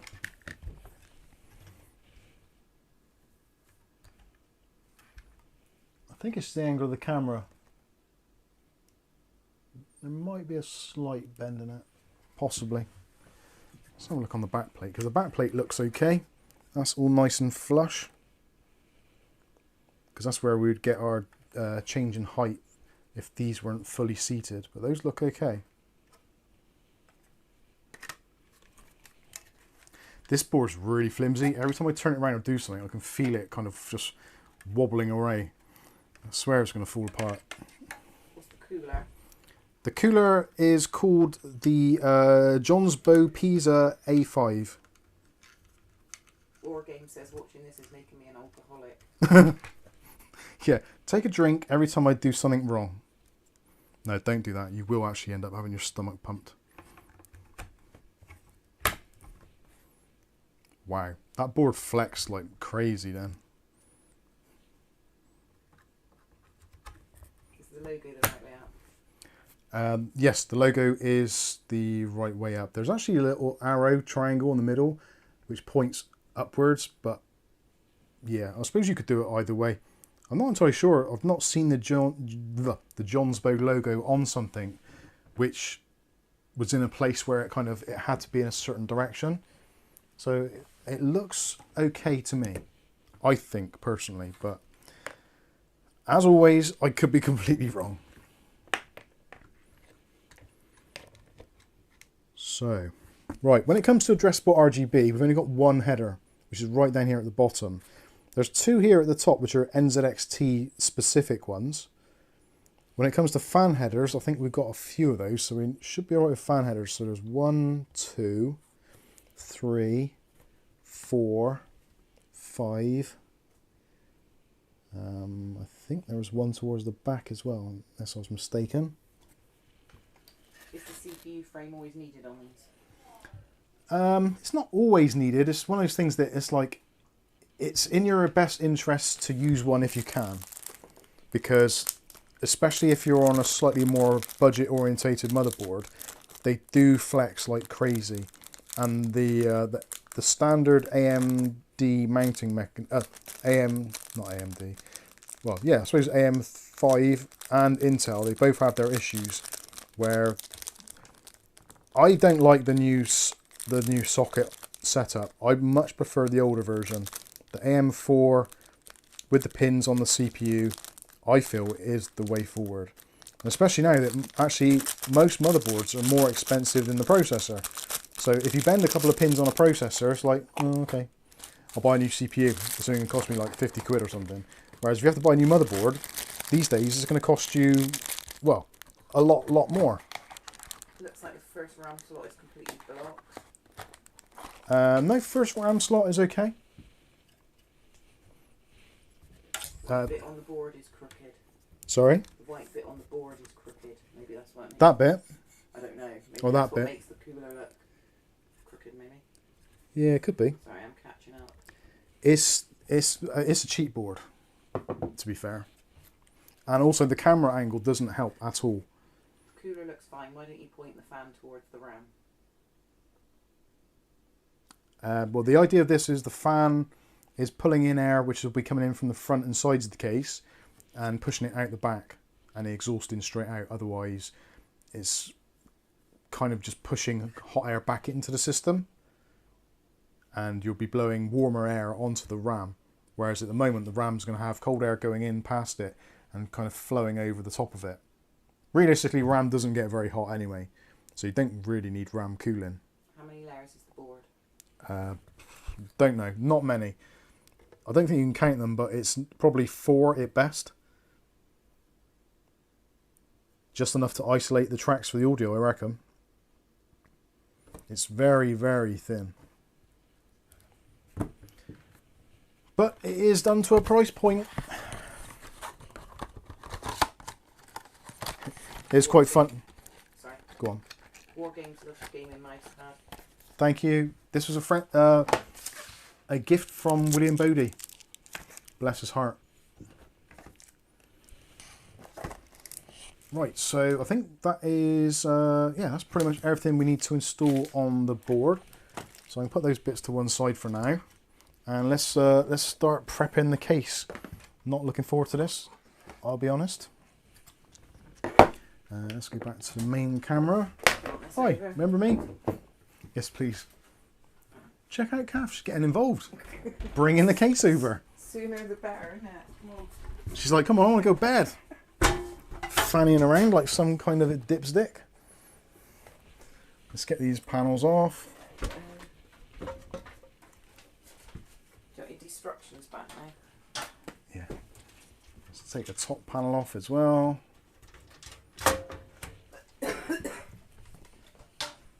Destruction, so that's from the Pisa. It did a bit sexily.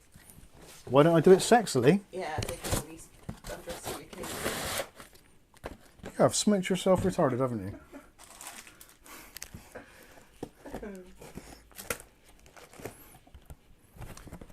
Dear. Right, don't need that anymore. Don't need that anymore. It seemed to be stupidly cheap. Yes, Stuff 100. it is. Was it because it's problematic? It's no, it's just because it's NZXT, and I think they just like hurting me. Telly Savalas. Kojak, You're like Bristol's version. it's been said. And UglyBob said, do it sexily. You mean he's not already?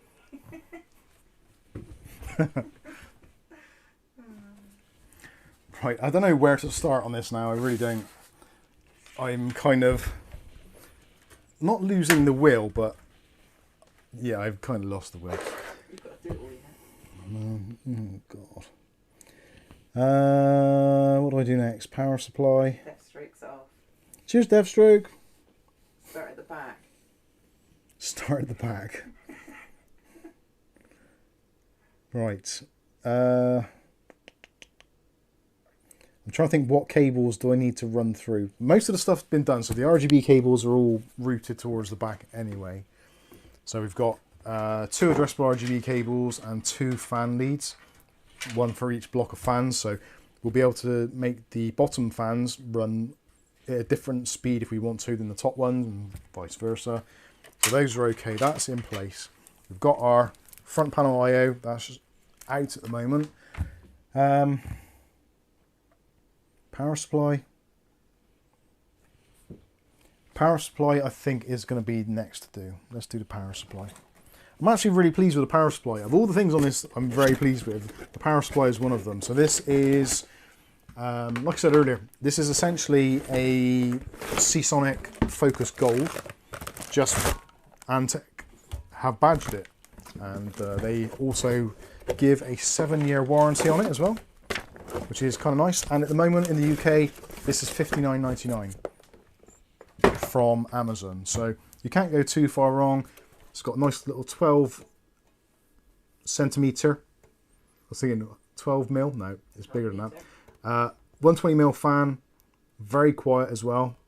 This is, well, a lot of people have said this is kind of like a server grade type power supply. And I guess when it came out in 2016, 2017, you could probably argue that is the case.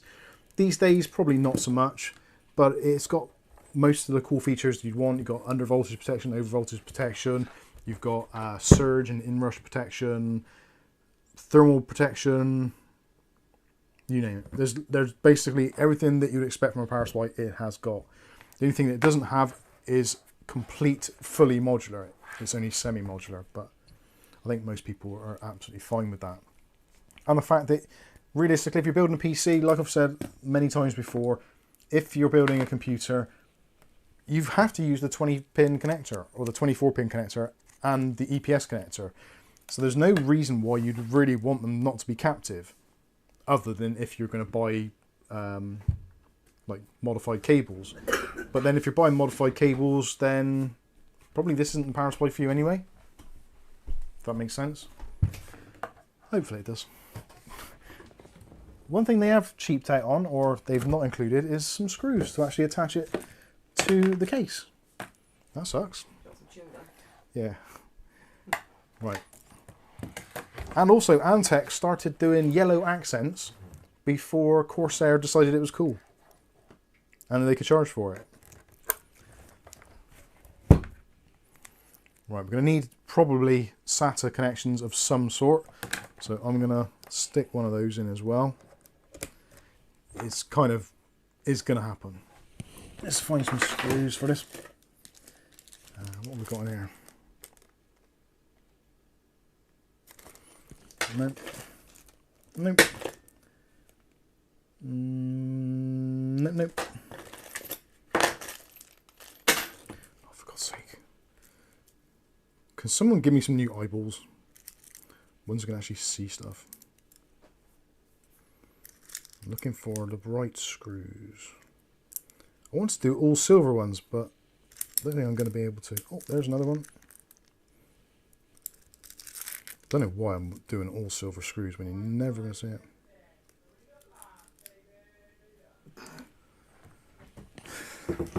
That was our son. Well, Calf's son mainly.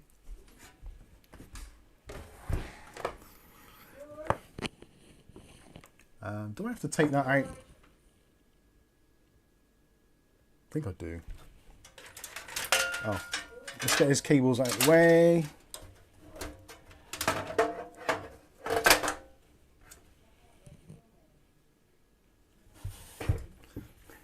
Can you hear Calf turning off, George? He's still, I think he's like high on sugar. You know what kids are like when they're high on sugar? They're just absolute nightmares. Is he off his whatsits on sugar? Don't know. I think he might be. But we have to remind ourselves that he's the same age now as what you were when you had him. Yeah. That's terrifying, isn't it?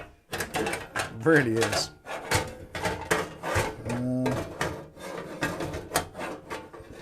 Why does that not want to come? Oh, don't tell me I've got to take this side panel off as well. Where are you glad glasses, Mike. Don't be so vain. If I had glasses which actually worked, I would. I have got glasses, but they don't help. It's just the light in here. The light is absolutely horrendous. The colour rendering index of those light bulbs when they were brand new was probably good, but now I think it's well, obviously I've got older as well. That doesn't help. Clearly. They've always been bad in here because I used to do jigsaws in here and you couldn't do them at night. Which way round do I do this? I'm thinking let's do it that way round. Does that match up with the screw holes? Yes, it does. That works for me. Now where do I put the screws?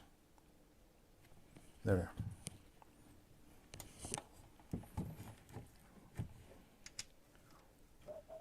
You should put them in that little man's hand on your mouse mat so you always find them. That little man? That's Boba Fett. You can't call him a little man. Why? He's a little compared to you on that mat. You'll have some Star Wars fans now. They're going to get their man buns in, charge up their electric vehicle, and they're going to be out of there.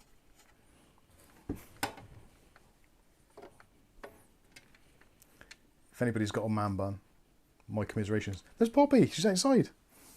Hey, Poppy. Hello. Okay. I don't like this case. It's too hard to work with. I'm going to go and build that PC. Does anybody want a cheap case? Show Grumpy how to do it. Where's the screw hole? Alright, maybe that's not the screw hole. What on... Oh, there.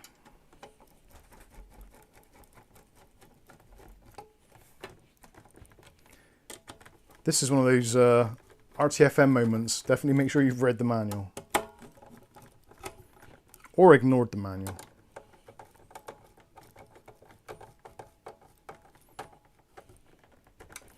Okie dokie. Right, that's that done. So we can hook this in here. There's actually a couple of different mounting levels you can put the power supply in. And because we've got a very long GPU, I'm going to actually mount it at the top, or in its highest point. Which, you can see there's little lugs there. Hopefully you can just about make those out. Is the PSU colour easily seen through the match? No. Well, yeah, kind of. Is the HDD space any good in the Jonsbo? Yeah, it's not too bad. There's room for two 3.5-inch drives, plus a 2.5 on top.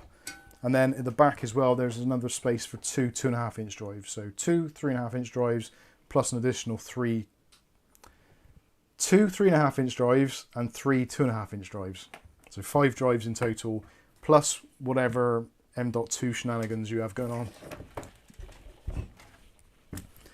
Okie dokie. Right, so I'm going to take those cables and take them straight out the side. Take them outside and shoot them. Hey, Pops. Do them.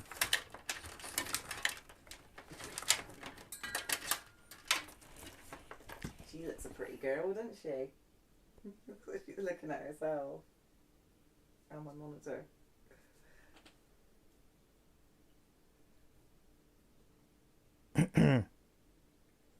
You helping? Poppy? What are you doing? Is that where you're going to sleep now? You're going to sleep on the table? I'm kind of busy.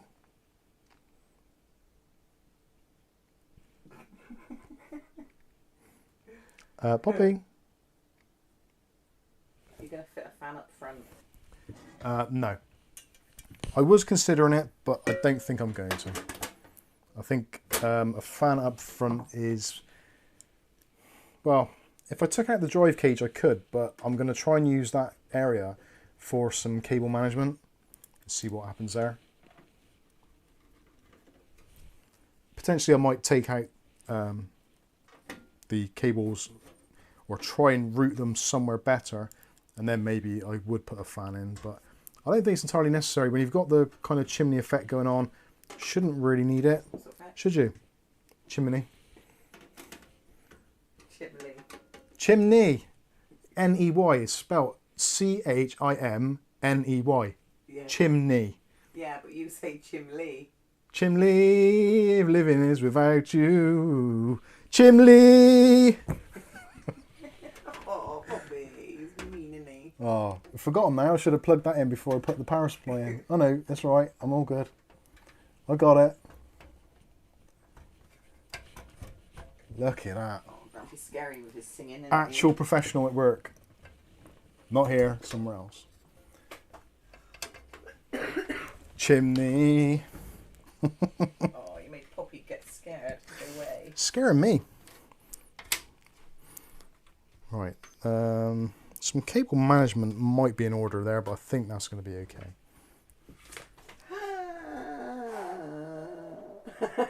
Her Pop. Poppy slipped off the end of the... My legs. yeah, slipped off the table and nearly took off layers of calf leg. Ouch. Oh, Poppy Dora. Poppy. Very, very bad person. Chimley. Chimley. Chim chim chiroo. Right, let's let's do the wiring for the LCD screen front panel, because I have to put it in, aren't I? Come on. Tell them to look up. Let's Ken be Lee. real. Yeah, search for Ken Lee singing audition. Is that USB Type C? No. Holy actual balls, that is USB Type C. It's alright. Ken Lee. Ken Lee. Ken Lee. Oh dear. Absolute genius level, that, isn't it? Did she actually get through? It's basically like an X Factor thing in some country or other. Not sure what one it is. It was America, wasn't it? I don't think it was America, but it might be the Americas, but not America. If that makes any sense. And yeah, she's like, I'm going to do the Mariah Carey song, Ken Lee. And they're like, Ken Lee? Ken Lee? WTF? Look it up on YouTube, it is hilarious. Oh dear. That's some But brilliant at the same time. That is some funny stuff. Right, they do include the longest cables for connectivity. So this is for actually connecting at the front panel. So the theory is you run this down through the cable management channel, along the side and out the back. Yeah. Fun times. Speaking of fun times, we should put the motherboard in. What is something really fun? Yay, let's do that. How does the screen cable work?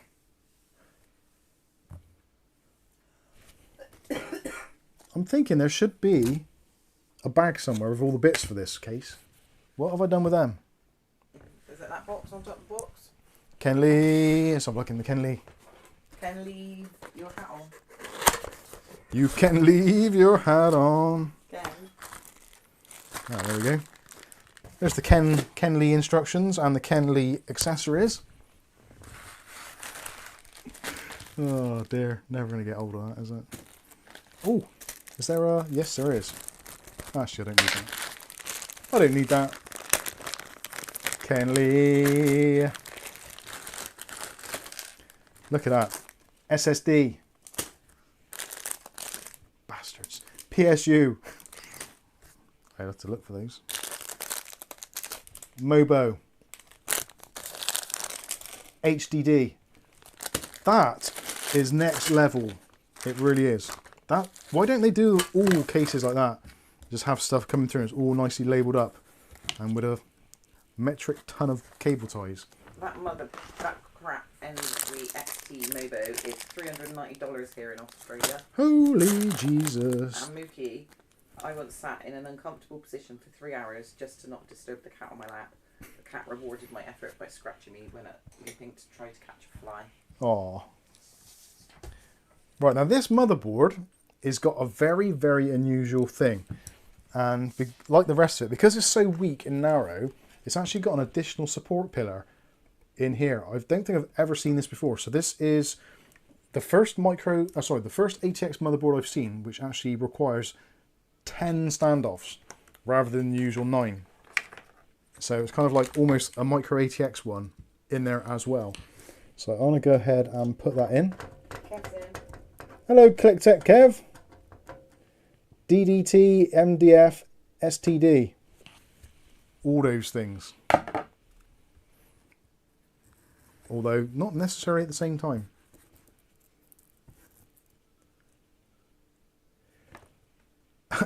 William Bodie, never meet your hero.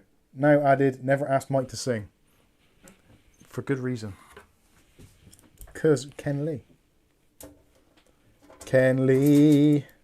I'm going to have to find it on YouTube and put it on. I might even... Sing along. Yeah. No, I It might... does do subtitles so you can tell what they're saying. It's brilliant. Yeah, those do work. Excellent. I might put it on the display screen on there, on the front panel. Just have it on loop. Is that board The Ken Lee. ASRock? Yes. It is from... Well, it's not. It's an NZXT board, but yes. For intents and purposes, it is made by them. Kev. Hello. Never worked with animals. How are the cats? Well, one's dead. Oh, don't be mean. I'm not mean. But you could say it nice and... One passed away, sadly. Very sad. 2 of them were sick this week, and the Poppy's just ripped Calf's leg to shreds. Other than that, But she's fine. absolutely fine. Let's do the overhead thing. Overhead thing, camera. Right, so let's put it on the side. Is that entirely visible? No. Because she's been eating chicken legs. She's now ripping mine to shreds. There we go. That's almost like you can see it. Now, luckily with this, we don't have to fanny around with any I/O shield because they got this flimsy crap installed. That Ken Lee video is crazy funny. Who said that? Rick. It is Ken Lee's ace. Ken Lee. You just can't hear that song again without knowing. Ken Lee! And you say George gets overexcited. Ken Lee is great. Bill, my old ASRock Z87 Pro 4 had 10 standoffs. Ah, so it's not unique to this one then. I'm sure there are other boards that do it, but this is the first one I've seen in, what, 15 years or more to have this many mountings. I think the last one that I remember vaguely of this was something like the MSI K7T Turbo, which was a pretty insane kind of server type board, which I think had dual CPUs on it. Oh, look at the angle of that. So, Nick Barnes' neighbours shouted banging on the walls because of that. sorry. Oh no, I just realised I've got to take the M.2 drive out again because there's a screw underneath there. Shithied.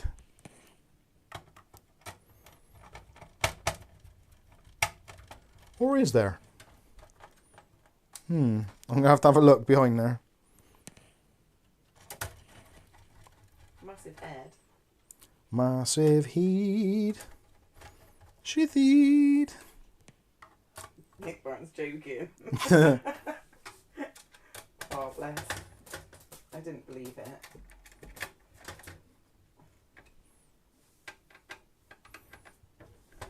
Do you know what? There's more screws in this than there are in some bloody IKEA instant pack furniture things. Thank you for the super chat. Stuart of Cleary says, I Wolfen made me do it. Can you sing this, Mike? Chim chimney, chim chimney, chim chim cheree.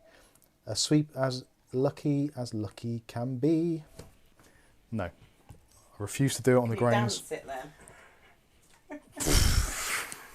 I don't think they particularly want to see some fat, sweaty, bald geezer dancing around to Chim Chimney. We're off it in a motherboard. It's like being on bloody Epstein Island. Am I allowed to say that? Right, I've got to have a look under here and see if there is a screw. Subject change. Damn it, there is. Look, another little mounting hole in there. Oh, you can't really see it from there. It is there. Look, another screw hole. The absolute boss nicks. And I bet I haven't got another screw now. It's just taking all the fun out of this build. Have you seen the new Pro WRX ATE-Sage Mobo? No. Insane. WRX, no, I haven't. SVR Gaming. I have not seen that. Flashbacks to Harry Hill. Shudder. I shudder when I look in the mirror and I see flashbacks to Harry Hill. But you ain't got the big collars. Maybe next polo shirt should have like huge collars. Yeah, and a pen holder.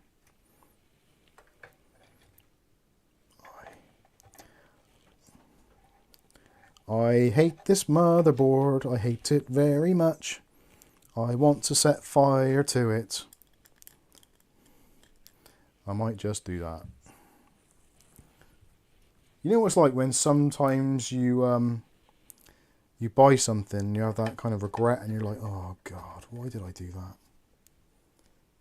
Well, this is exactly where we are.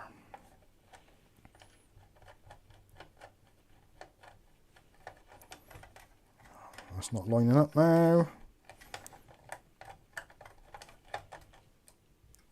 Oh, you arse. There we go. Now, I bet you just wiggling that around now has made that M.2 drive move. This is like such a stupid design. I don't know why ASRock do this. Oh, we knew that, Stuart. Harry Hill was a Doctor. And a teacher, I believe, as well. Was he? I believe so. Or is that Bob Carolgees? One of the two. I don't know who that is. Spit the dog. Bob Carolgees. Is that his name? Yeah. Oh, that Does he have hurt. like a white stripe in his hair? Or was that just a dog? I think it's just a dog. Last Man Stand UK, lol, didn't you recommend this Mobo to your followers on a video? Yes, I did. I recommended it purely because it's amazing price. It is a pain in the ass to work with, but how many times are you going to work with it? Once, get your build done, and sell it quick. I mean, come on, it's cheap. For the money, actually I still do recommend it. If you're building a like a 12400 or 12600K system and you want a cheapish motherboard for it, this is still probably the best bang per buck you can get. It's just fiddly. But I don't know, should I put things like how easy it is to work with? Is that something which would be beneficial in a review? Do people care? Wouldn't it? Depend on what case and everything as well. Well, yeah, that is, to some extent, that is going to be a factor as well. Like, what case would you be building it in? It's actually quite easy to get to this top section. That's quite nice. Although, this power supply, as good as it might be, and it might be a Seasonic, but it's an absolute pain to get the 8-pin connectors in because they don't stick together as a block, which is a little unfortunate. But it's in, and I didn't swear. I might later, but at this current time, I haven't. So. I still care. I do care about the ease of use of the product, so that would be good to include in a review. I think it's something which is definitely worth bearing in mind. It gets to a point where you think, well, at which point do you value the price over the ease of use? Because sometimes, like, buying something really cheap, but it's a bit of a pain in the ass to use, is beneficial. Maybe that is something to consider. And Nick Byron says, depends on someone's ability, so easy for you could be difficult for us. Well, it ain't easy for me, that's for sure. I can't imagine some people getting this board and losing their minds over it, because it is really fiddly. Let's be fair. Is it because your fingers are bigger than this? Wow. Just wow. What? Whose side are you on? You've got bigger fingers than mine. Does that make a difference? didn't mean it to insult you. Well, congratulations.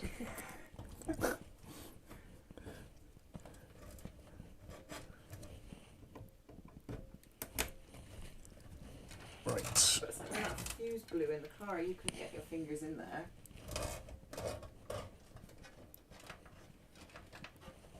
This is going to be cable management hell.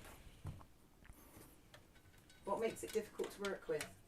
What, this? Yeah, what's the It's just difficulty? fiddly. It's just everything's really fiddly. And the motherboard, like the M.2 thing, normally for an M.2 you'd have something on there which would lock the drive into place. So you take the shield off, then access another screw. You'd put a screw in, so that holds the drive in place. Then you put the shield on, and fasten the shield. But because the drive is spring loaded and it's not held down, when you put the shield down, it's kind of wiggling around, and it only takes it to move off axis a little bit, and the drive won't work, which sucks.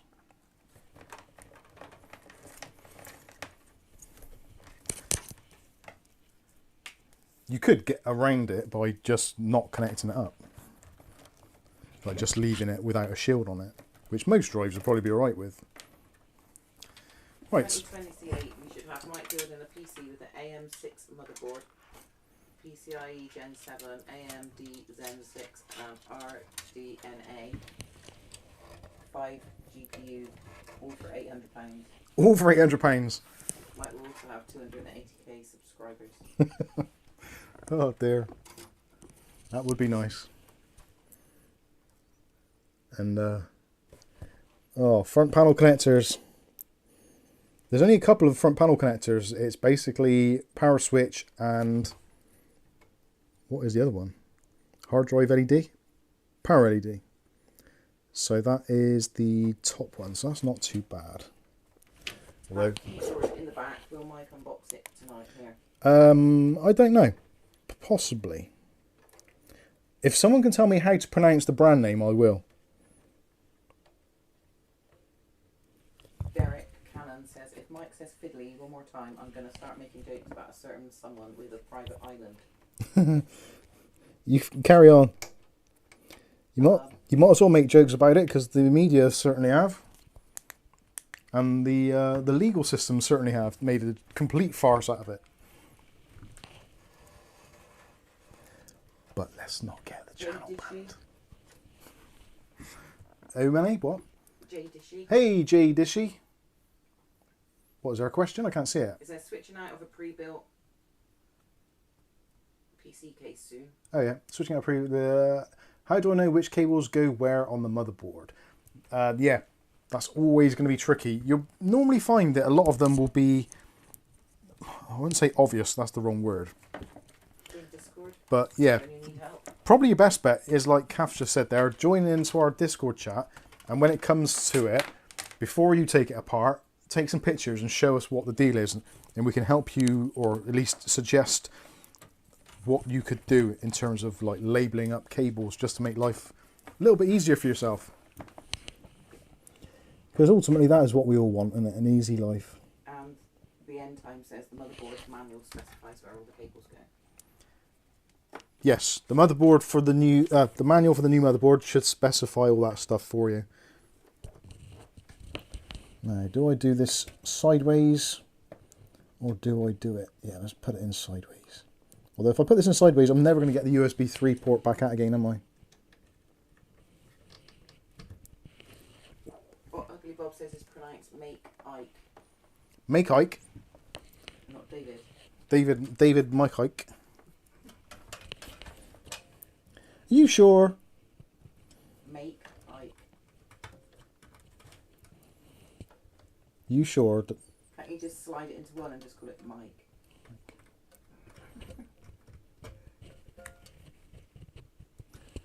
I don't like USB front panel connectors. There we go.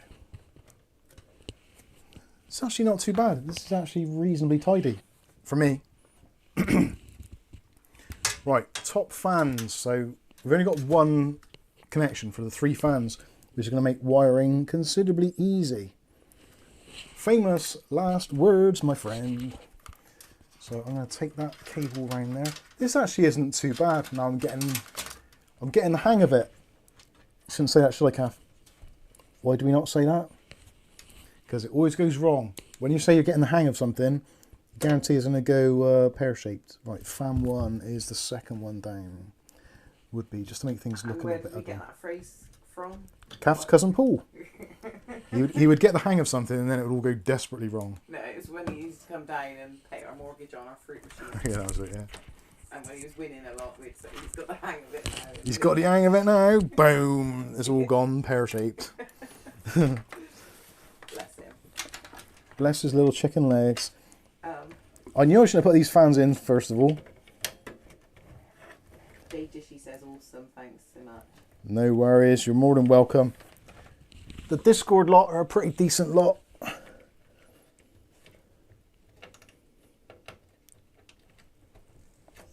we go. Antonio, why not 16 gig version? Okay. Oh, for the graphics card. Maybe. At the time, it just wasn't available for what was even a remotely sensible price. They wanted an extra £100 for the 16 gig version over the 8 gig, and it's like, I am not paying 350 quid for that. No. 250 at the time for the A770 with 8 gigs suited what I needed. So that is what essentially ended up happening. There's a bit more to the question, can you Right, okay. continue, maybe? Continue, I will. It's a bit difficult for me to read on it because I don't understand.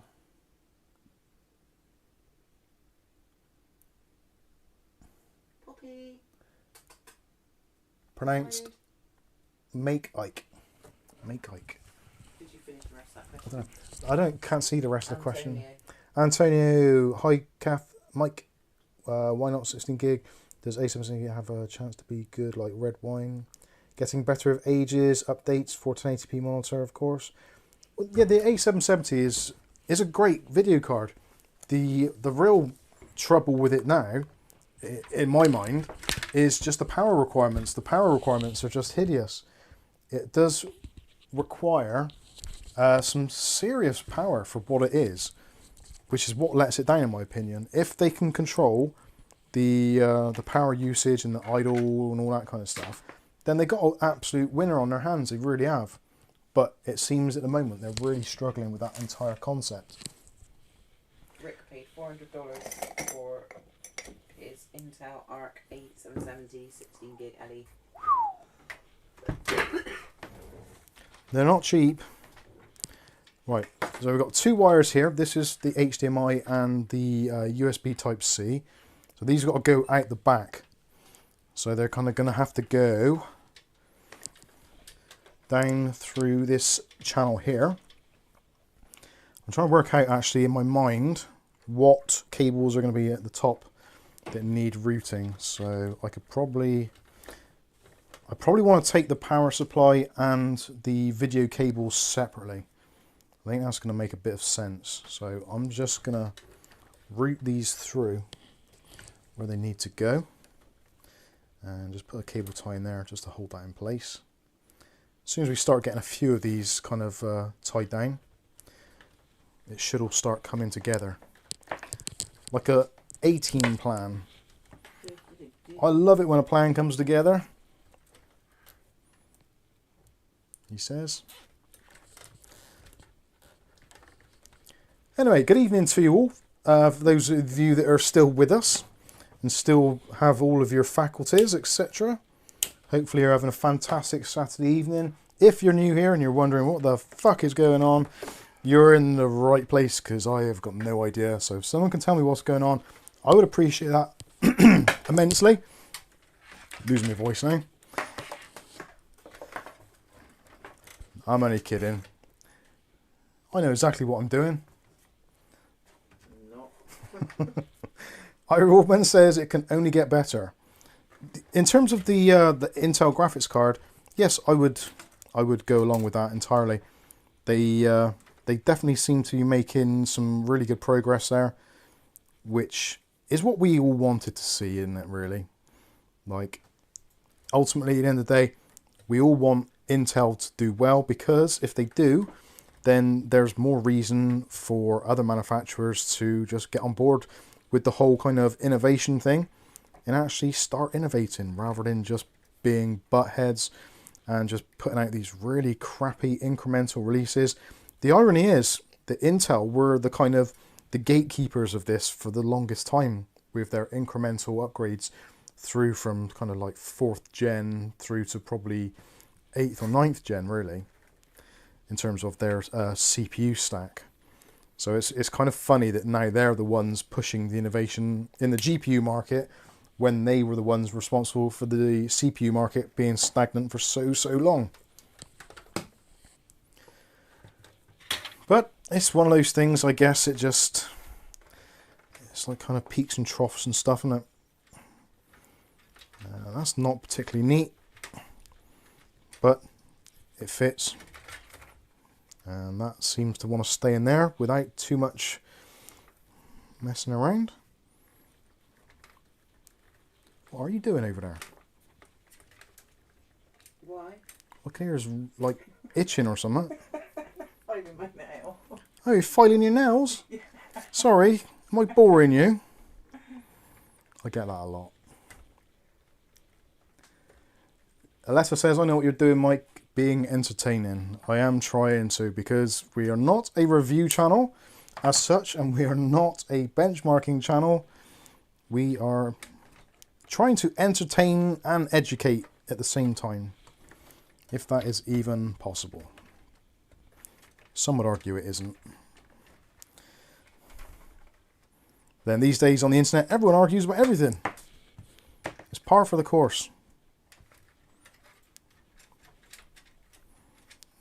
You've got to have an opinion. Am I going to get a little RGB controller in this area? I think running all these RGBs off of one thing might be pushing things a little. Excuse me. Did you read Mari? No, I don't think so. Mari. I really enjoy watching your YouTube videos. Thank you. Your content is engaging and informative. Keep up the fantastic work. Or your creativity and talent shine through in every video you created. Thank you very much. That's very kind of you. I will be sending the money as promised to your PayPal later on. Tax deductible, of course. Good save.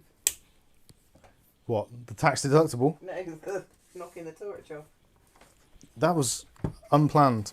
That just happened. That was quite cool. And no, it wasn't even on camera, unfortunately. Right, do I need to... I think I need to actually cable tie that wire down, because I think if I leave it in here, it might get trapped when I try and put the case back down. Alessa says, I always have an opinion. That's the reason why I'm banned from Facebook and Twitter. The trouble is now, with a lot of these social media things, it's not so much the fact that you've got an opinion, it's just the fact that your opinion differs from theirs.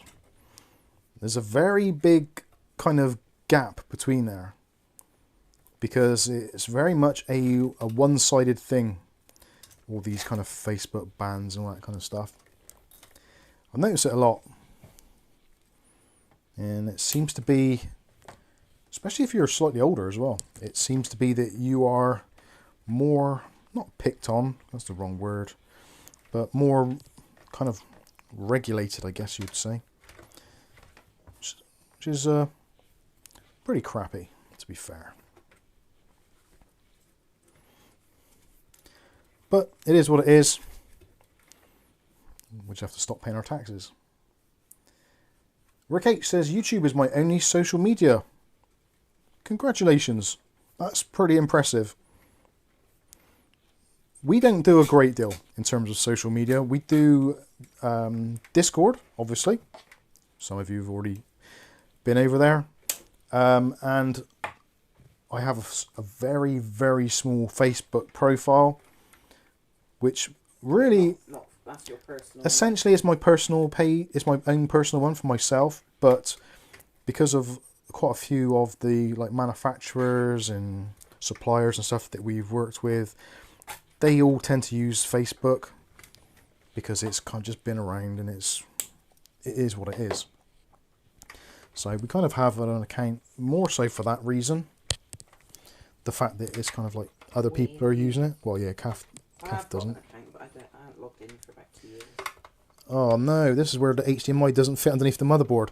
You have got to be joking. Seriously. Main camera.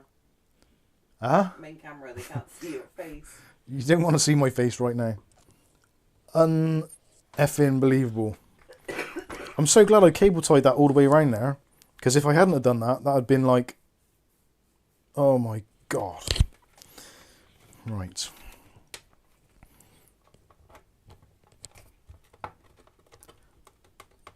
Oh, you absolute shicer. Dear God. This is probably why you shouldn't start cable tying things down. Oh, unbelievable. It does appear that the HDMI cable doesn't fit underneath the motherboard now.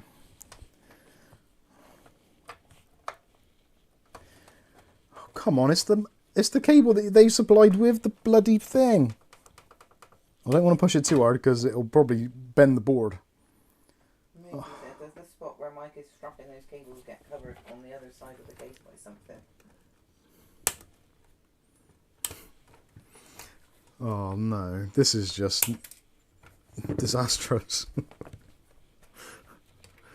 I should have started concentrating at some point this evening.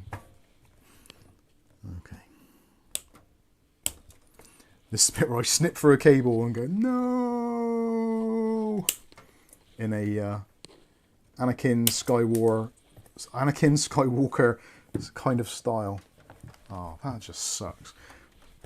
So, what I need to do is to pop out the front panel and disconnect the cables and run them from the back to the front.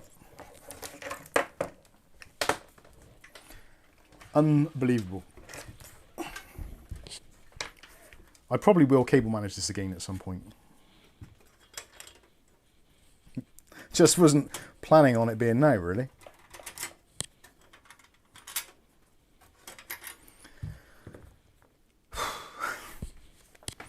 Right, smaller ends this side, good. So pass that in through there. And yay, mini HDMI fits through. And clearly USB Type-C is going to quite easily.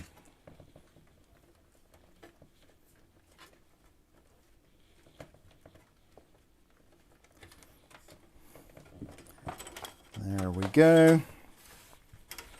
So pass this through.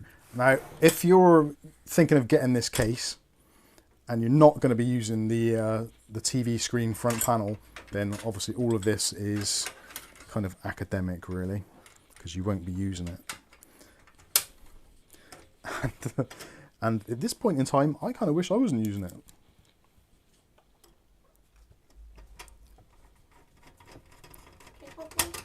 Poppy agrees.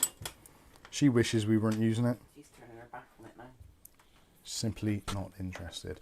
So, for those of you that are wondering, it's kind of pretty straightforward what goes on with this. So, you've got your USB Type A.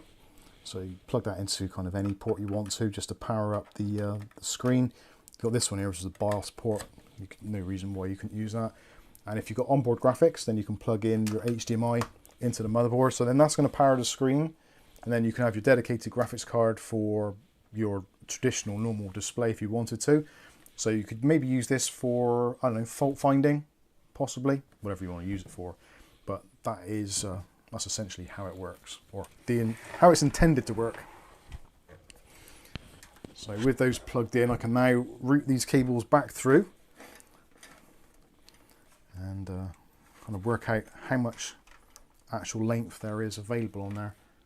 There isn't actually a great deal of length that they give you extra. It is actually quite a close tolerance on this. So I'll run those back up through there. Next live video, how to mod a case if something doesn't fit. Yeah. How to mod a case with a hammer. Poppy was tiny and crawled into the PC cases. I miss those days. I do, to be honest. It was kind of cool. And I used to have to check because she could run under the wheels on my chair. She was so tiny. Yeah. I didn't want to squish her. Right, now before I start cable tying this back up, I'm actually going to connect up the monitor and see exactly how long these leads need to be. Because you want to try and give as little in this section as possible so that it fits snugly. But then you want it so that when it runs down towards the back side,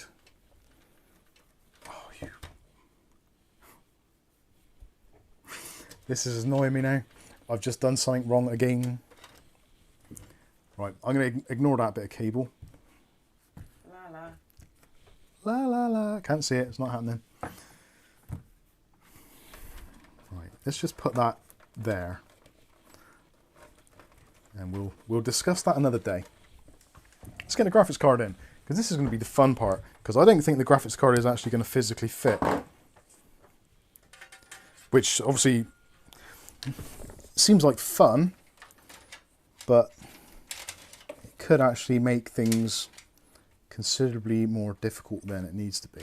And actually, while I'm down here, I'm going to plug in the fans on the bottom as well, before we get too many wires in this bottom section. A Machin 8068 smart screen. It just comes with a case, doesn't it? They're on about the keyboard, I think, aren't they? Oh, is it? No, it's not a smart. Screen. No, it's not a smart screen. It's I think it's a KT500.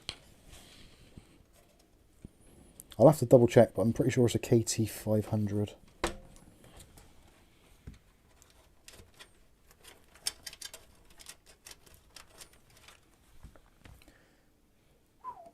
Right, that is all the cables plugged in, I think. And it's actually looking relatively clean. Although, for the amount of time it has taken, you'd expect it to be, really.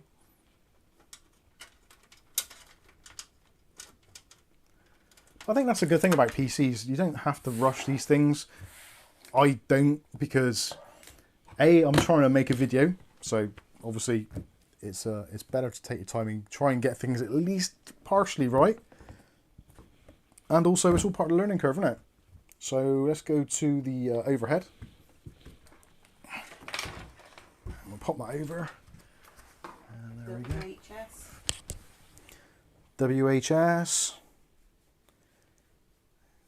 Can't even see that. It was just built a PC, and it was kind of a pitter. Finding this very cathartic. Thank you. You're very welcome. I'm glad I could be of help. I know where you're coming from, actually. A lot of these builds these days are becoming more and more of a pain in the ass. I miss AM4. I desperately miss AM4, and I think I might do a one last AM4 kind of build for the channel, which will be my selection of all the best parts of AM4 that are still available, and just do a build with like the cool stuff which is left, or the value for money stuff. I don't think it would be an I don't think it would be an X3D chip though. I'm pretty confident it wouldn't be.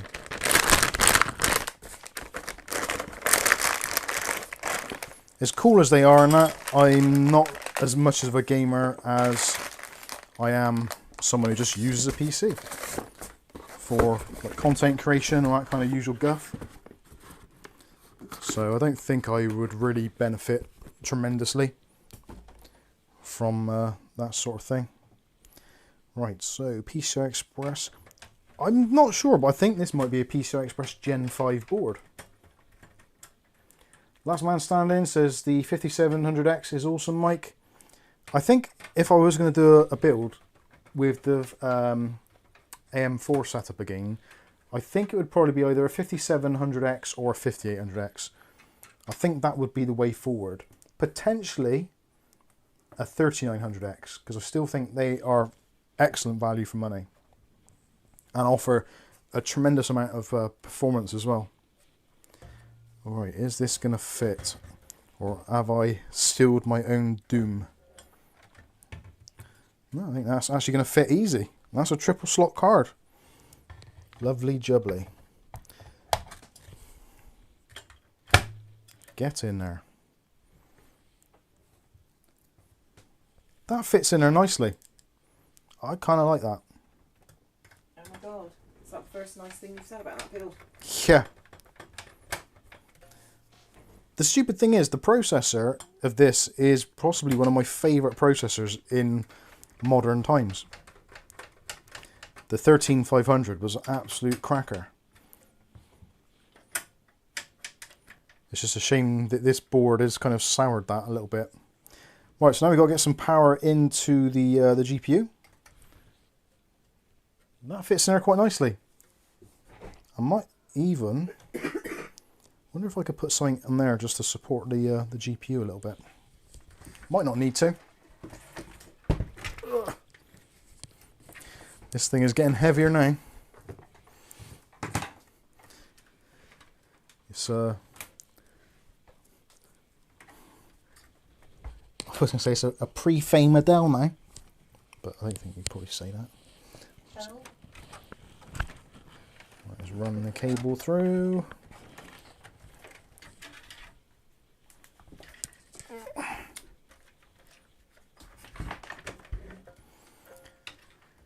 Okie dokie. So let's run one cable into there. I guess really it would have been better to run the cable from the top section, but I'm going to go with this.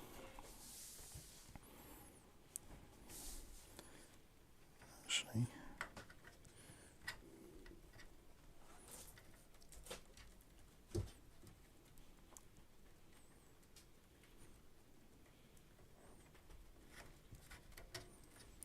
oh, you shithead. Right. Which way do those go better? It's not scratch and post, is it? I don't really like doing this with these piggyback cables and putting too many onto one cable, but unfortunately with this power supply there isn't any option, so we only have the single PCIe cable to use. Just have to kind of hope and pray that it's going to be enough to do the job. I know, Poppy, that's right. It might be okay though, so don't panic too much. You panicking? I think we got this. You panicking? Okay. You panicking? You know what, I'm so engrossed in what I'm doing here, I have no idea which camera angle is on. Which is probably for the best. There we go, back to the main camera. Hi. So we're getting somewhere now. We're actually getting somewhere. It's a shame. Nah, actually I don't care. I was going to make some really irrelevant subject statement then, but I can't be arsed. Because it's all going quite well. Oh, jinxed it again.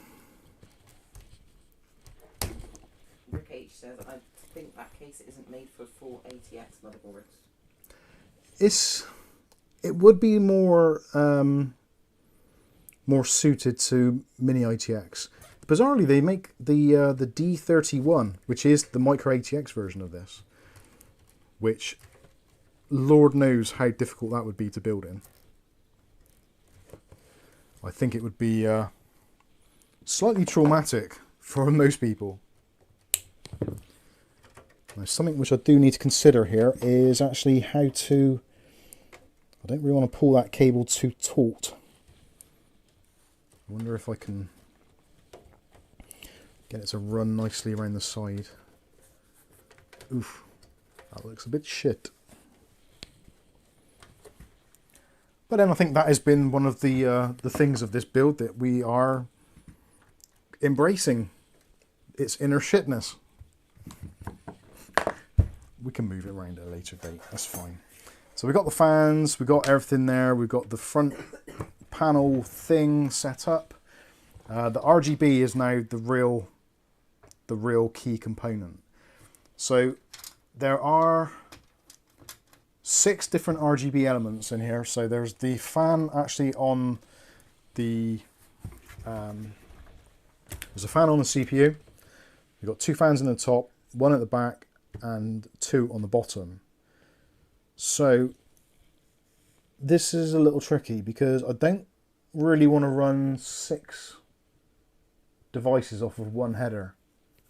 I think that's probably asking a bit much of it, especially if we at some point decided to just set it to white, because then you're going to get a lot of current coming through that port.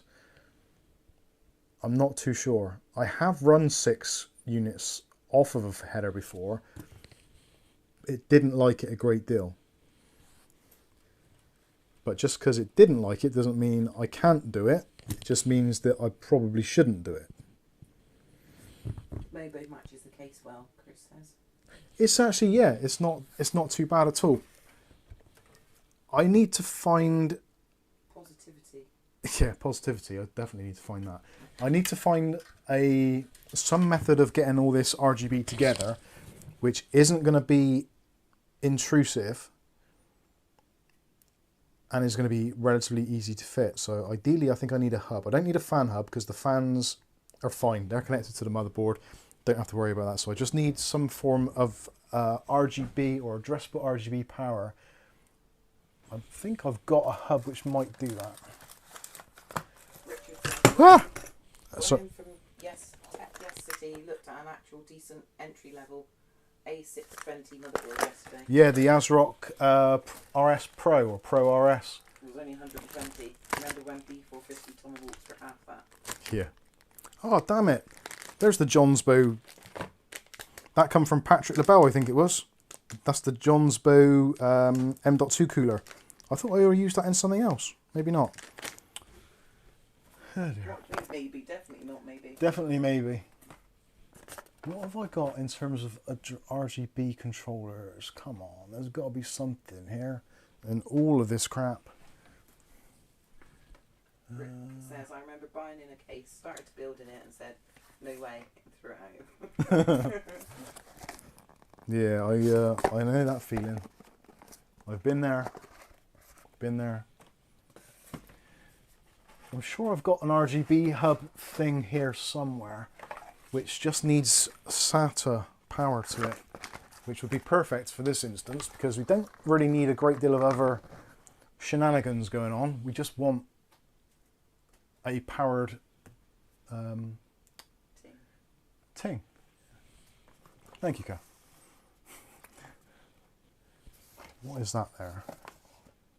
That's an LU ting. Thank you for choosing LU ting. What is that?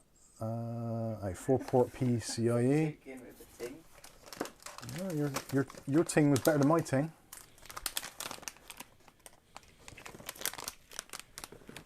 There's so many little boxes of bits and pieces up here. What is that? Aluminium heatsink kit. Ooh. Ooh, ooh, ooh. What is that? No, that's an M.2 mounting. That's a PCI Express card. I think we're out of luck. You're out of luck.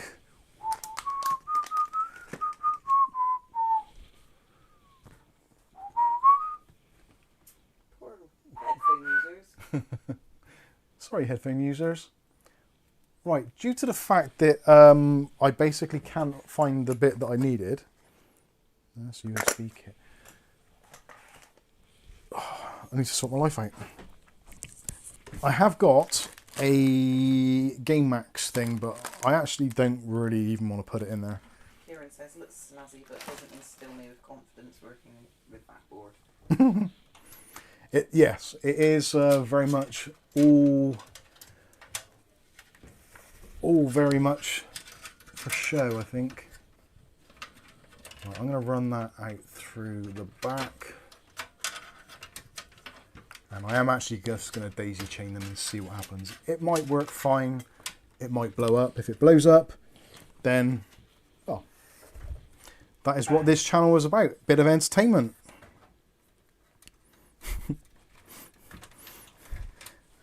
Is there another RGB here? Yarp. Sorry, talk amongst yourselves a minute because I can't spin this round. So how long does that need to be and how far will that go? So that isn't going to reach. That one probably isn't going to reach. And oh, this one is definitely not going to reach.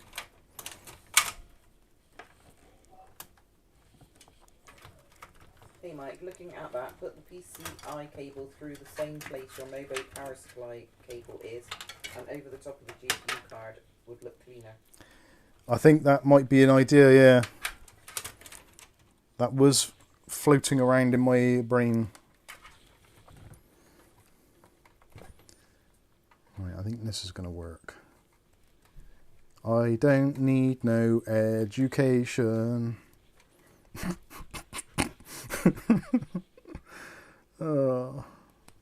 Why me? What did I do to deserve this, Cav? Tell me. Was it because of those slugs I used to hit against the wall with a tennis racket?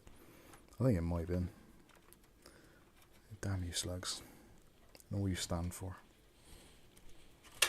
Remember when I stood on a slug and then got scared and jumped in my chair? Yeah.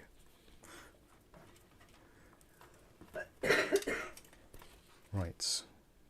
Sorry, I am currently daisy chaining cables. This is probably not the most entertaining shot, but it isn't necessarily evil, unfortunately. Rick said that sounds like fun. Yeah, it was, to be fair. It was pretty good fun. But not so much for those poor little animals. Technically, are they animals? Slugs? Are they insects? Oh, you absolute dipstick, Michael.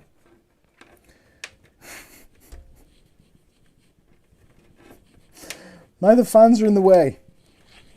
I can't plug in the RGB. Well, I could if I took out the fans. I bet I could with the fans in.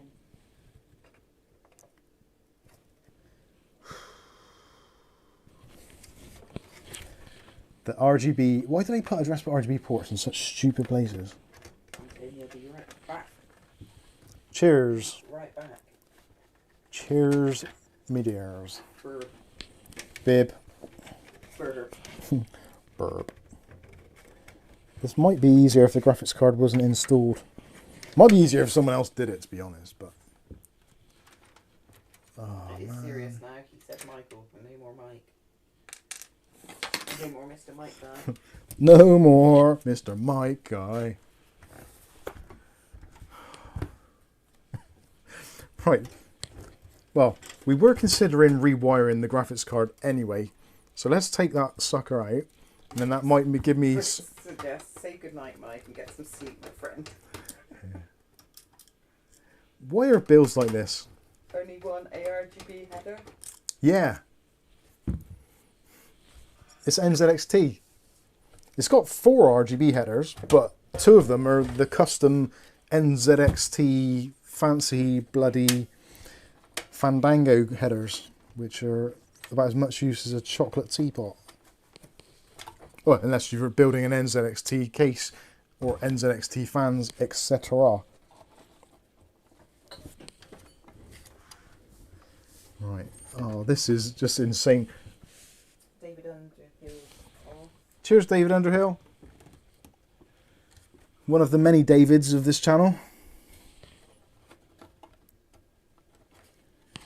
Right. Why do they make addressable RGB cables so small? We should do a poll. Is your name David? Yes, no, and C. Yeah. Which is the highest? Let's start the voting. There's a lot of Davids. There is. Oh, this is... The cable is just a little bit too short. And you know what it is? You know that if you bend an addressable RGB pin, you're basically you've screwed the board. And I'm not taking out all the fans just to get to the header. You can shove that right up your ass. It's not going to happen.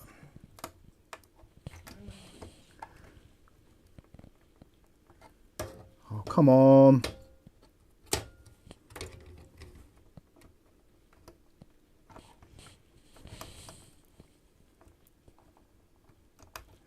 I, for one, would actually be really glad to see the back of 3-pin addressable RGB headers. I think they are the worst thing in the world.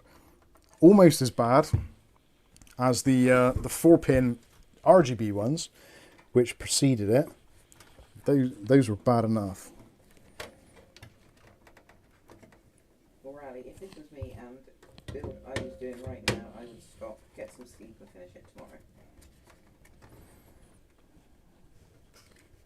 Alexa says, get it done, Mike. This is cutting into my GTA time. I'm trying. I even lifted the case up to get it done quicker. Oh man, this is just so frustrating.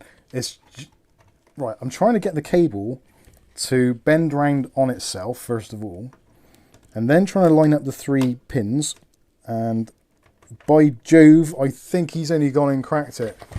But that doesn't leave a lot on the back. So I've got a sneaking suspicion that is going to fall apart at the slightest sniff of movement. Now, a lot of this could be avoided, but... Take it to the pro. Yeah, I could. Where's Linus Tech Tips when you need him? Taking the damn vacation. This would have been perfect for him. You could get in. They could have done benchmarks and all sorts. You could get in and plug it in. Yeah. He's actually... Linus has got small hands, to be fair. So that actually would have worked out really good. I don't know if I want the cables over the top of the graphics card. I'm thinking about that now. No, I'm going to leave it underneath for now.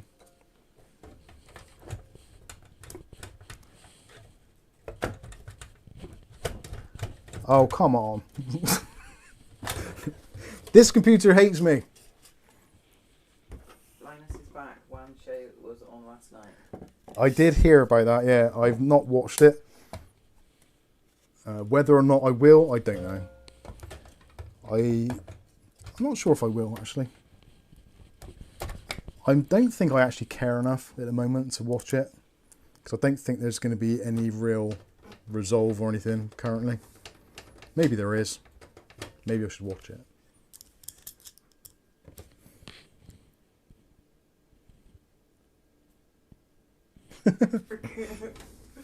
Sorry, there's a comment which has come up, which unfortunately we've had to not display on the screen. We didn't hold it for review. YouTube did. YouTube held it for review. Unfortunately, the word that used to be used for a transmission is banned. You're not allowed to use that word.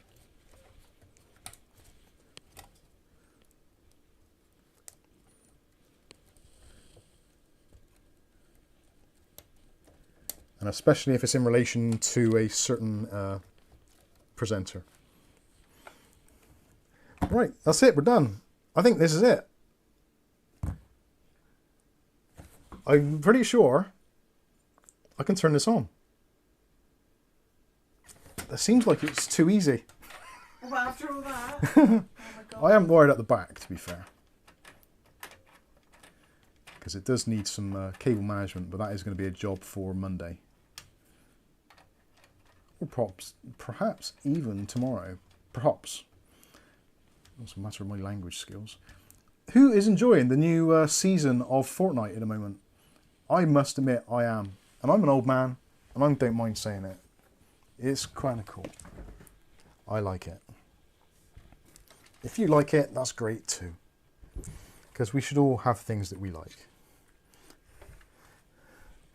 Hey, typical Mel. You're getting it.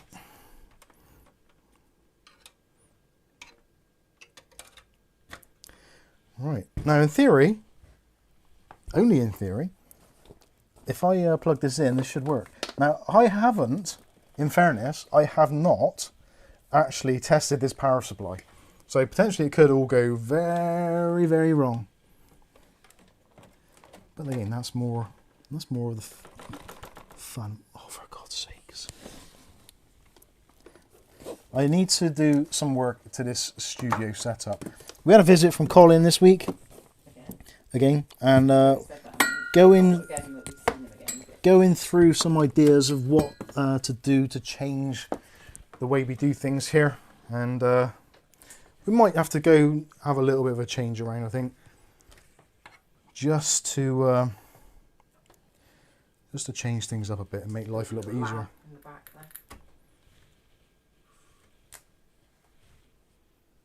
All the lights went out. There's something definitely wrong with that socket. And potentially the power supply. Yeah. Is there an on-off switch on this power supply? I'm guessing there should be. Yep. And don't. Bang!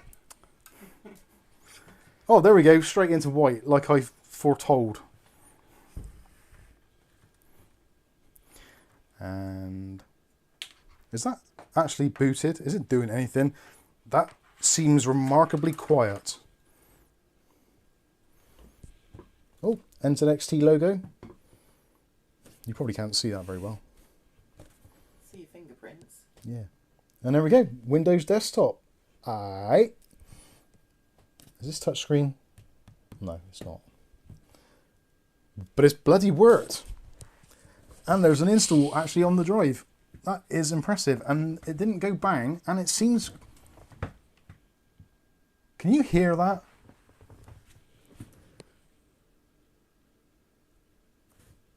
It's silent. That is really quiet. Like, really quiet. It needs a little bit of work. Now this is without side panels on or anything.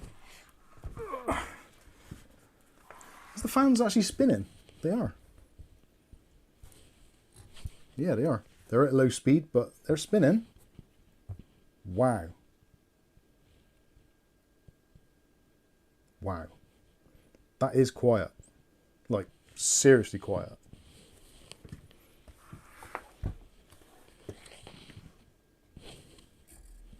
Yeah, the fans must be at their very lowest setting. That's incredible. Why is it smoking? Shh. Where to? It's not smoking. There's... Maybe you can hear the fans. That might be our fridge. That's the... Turn the fridge off, Kath, please. Oh. Ah, you wish you hadn't said that. So listen. Listen carefully. Kath, just turn the fan off. Sorry, turn the compressor off on the fridge freezer. It's like a full-time job.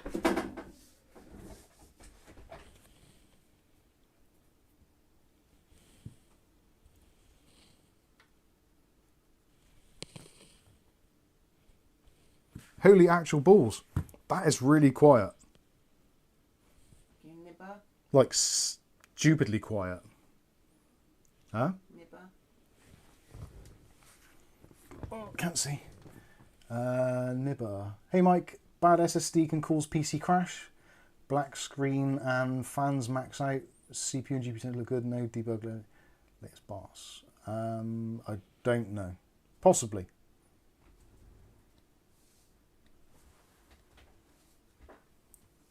Discord? Yeah.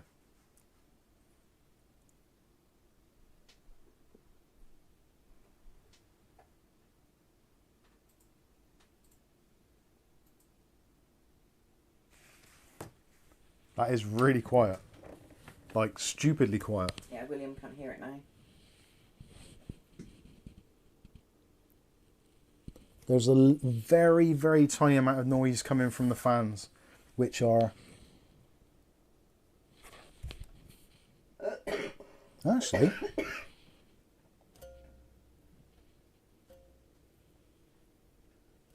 It might be the power supply. I can't imagine the power supply being the loudest thing in here. Oh.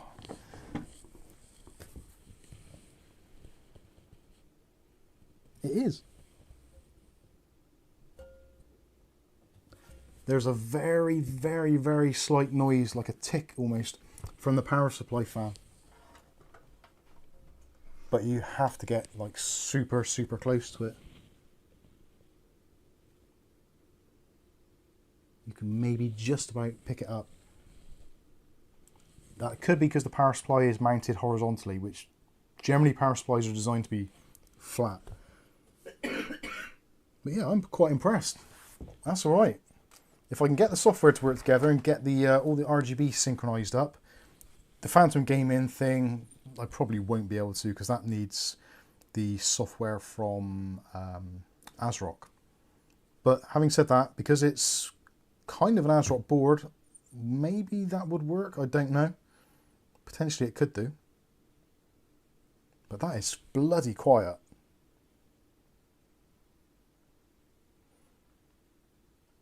Thank you very much, Bob, for the Pisa A5 cooler and also the Jonsbo fans. They've turned out to be an absolute treat. I think they're fans where if they ramp up, that's when they start making a bit of noise because of the blades on the top there. But overall, I'm pretty pleased. That's not bad at all. It's really quiet.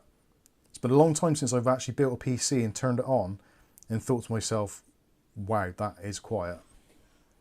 Of course, the fans aren't going on the graphics card, but that's nice that there's some actual cool air coming into the bottom there, into the graphics card. Absolutely smashing. Oh, what have I got on there? Oh, that's right. So, I need to do some work on this and get things done. Turn it down. Oh, shut it down. I do love the fact that there is a display screen on the front there. That is absolutely excellent. And turns out I didn't need the extra SATA cable either for the controller. That seems to be okay. And the fact that it was running in the white color, which is normally the most intensive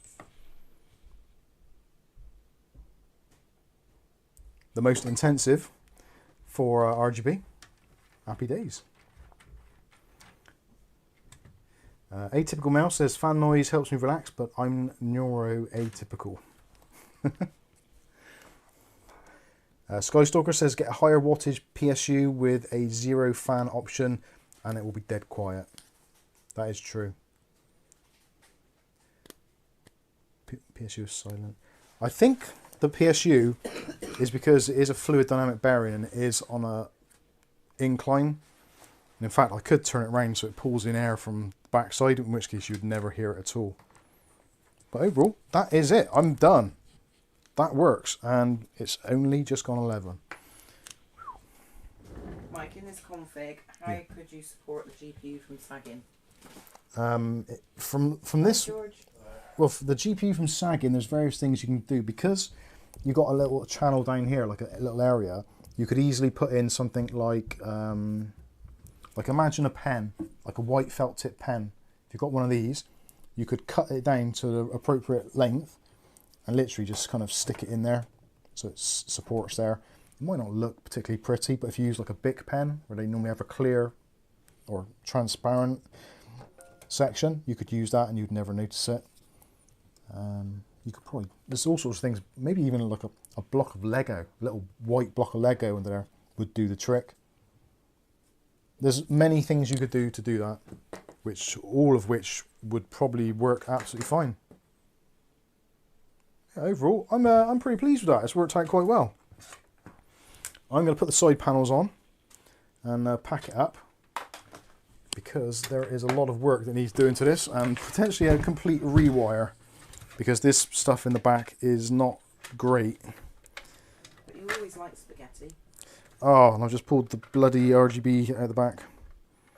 I knew that was waiting to go. Yeah, I'm not overly pleased with the way that the cable management's gone, but that is definitely a work in progress. And obviously with a modular or semi-modular power supply, it's pretty easy to get in there and make some changes, modifications and what have you. Just a shame there's not a bit more room on this back panel really, so you can kind of squish things down. Unfortunately as well, because of it sits in that kind of channel. If there's no, actually, no, fair shake. That's gone in there and done it. Fair shout. That sounds so dated now. Fair shake. Yeah, it does, doesn't it? For years. No, fair play, I used to say, don't I? But that's a fair shake. Skystalker says, no room in the back is a bit of a deal breaker for me. I am afraid. No, that's absolutely fine. I understand where you're coming from with that. When I'm building a PC or thinking about building a PC, I do look at those sorts of things and think, how tricky is this going to be to build? And how convenient is it going to be for whoever's actually buying it? Because ultimately they're going to be the ones who are going to be doing stuff with it once it's gone. And the last thing I want is for either myself or someone who's bought a PC to have the PC and then turn around and say, well, actually, I'm a bit screwed because I wanted to do this, but I can't because I've got absolutely no room in it whatsoever. So there are certainly concerns there. Stuart Clear is coming with a €10. Says, great live build, Mike. Thank you. Thank you. It's you guys and girls that are watching which actually make all of this worthwhile. Because otherwise I'd just be doing this on my own with Kath just wanting to go to bed on a Saturday night. And I'll be like, oh, I'm just going to do this bit. I'm just going to wire this up. In your head telling me that. Yeah. I don't bother telling Kath about computer stuff because I find it's easier or better not to. Because she don't care. And if I say something I'm doing, I'll probably do something different anyway, so it doesn't make any sense.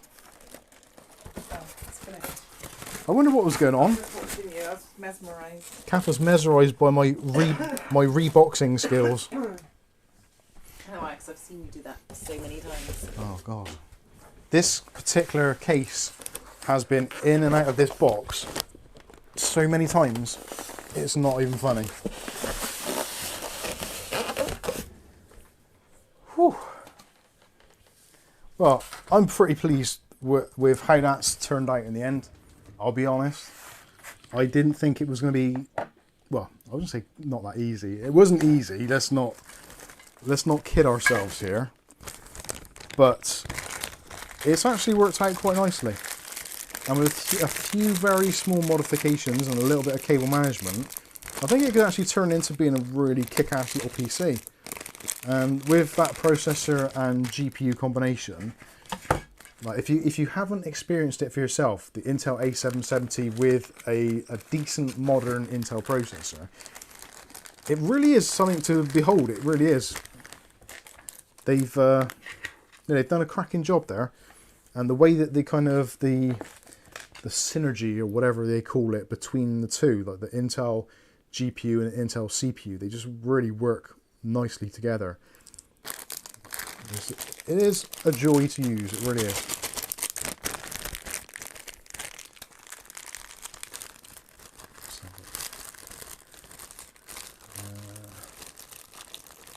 Alexa says, I don't usually like white cases, but that build looks nice. Thank you, appreciate that. SVR Gaming, I like the thermal tape towers. I've actually got the Tower 200 is currently in the loft waiting for a Micro ATX motherboard. So we will be doing another build in that. Although we did a build in the review video, that will be making another appearance, which potentially, as much as I really, really don't want to, it might end up being the ASRock A620 RS Pro motherboard and another AM5 processor. Go on. Am I what? Yeah. Am I actually trying to put myself into an early grave, or do I just enjoy the challenge? I'm not entirely sure. It's going to be one of those things. Maybe more than one of those things. But there's... how do you pronounce that name? J-O-A with a thing above the top. O. I'm not too sure how you pronounce that. Is it Joe? Jojo? Don't know. Sold a Tower 100 a year ago. The Tower 200 is very, very, very much my type of case, considering it supports micro ATX motherboard. Now, it does support micro ATX motherboard, but there are some slight caveats to that. And that is that the leading edge, or the trailing edge, however you look at it, where you put your front panel I/O, butts right up to the glass. So getting cables to it, you normally have to run the cables either along the top and down, or along the bottom and up. So if you've got a lot of cables that go in that section for your front panel I/O, then you're going to have a lot of cables bunched up together. Now, most of it's going to be covered up by a graphics card to some extent, but it isn't like plain sailing. It can be done, and that is, I think, primarily the reason why Thermaltake themselves don't actually market the case as a micro ATX case. They've marketed it as a mini ITX case, but they have said that there is the potential to fit a micro ATX, but I don't think they actually want to do that. I think that's one of those things that either they designed it to be micro ATX, they then realised they didn't design it quite right, so they've then said, nope, alright, it's mini ITX. That, I think, actually potentially is what happened with the Tower 200, because it's too close to the 100. I think, personally, they messed up, which we'll never know for sure, but it does give me that impression. And it happens a lot. You design a case, you get all the measurements right, you put it all through, goes through production, and then you get it back and it's like, oh, actually, we didn't consider XYZ. And potentially that's what's happened here. It's very, it's very hard to say specifically one way or another, unless they actually admitted it and said, oh yeah, actually, yeah, we did F up a bit here, and we'll fix it with the Tower 300. Who knows? Now, don't get me wrong, I'm not slating Thermaltake here. They've been very good to us, and we do work quite closely with them whenever we can. What I'm just saying that is, it just seems like bit of an odd setup with that particular case for that reason. It seems there's a little bit more going on than meets the eye, possibly. How many? They think it's like Jow. Jow? Yeah. Oh, Jow, like wow. Ah. Wow, rhymes with die. Got We you. used to know someone called Die. Yeah, we used to know someone called Dow. But that wasn't their name either. That was like the shortened version.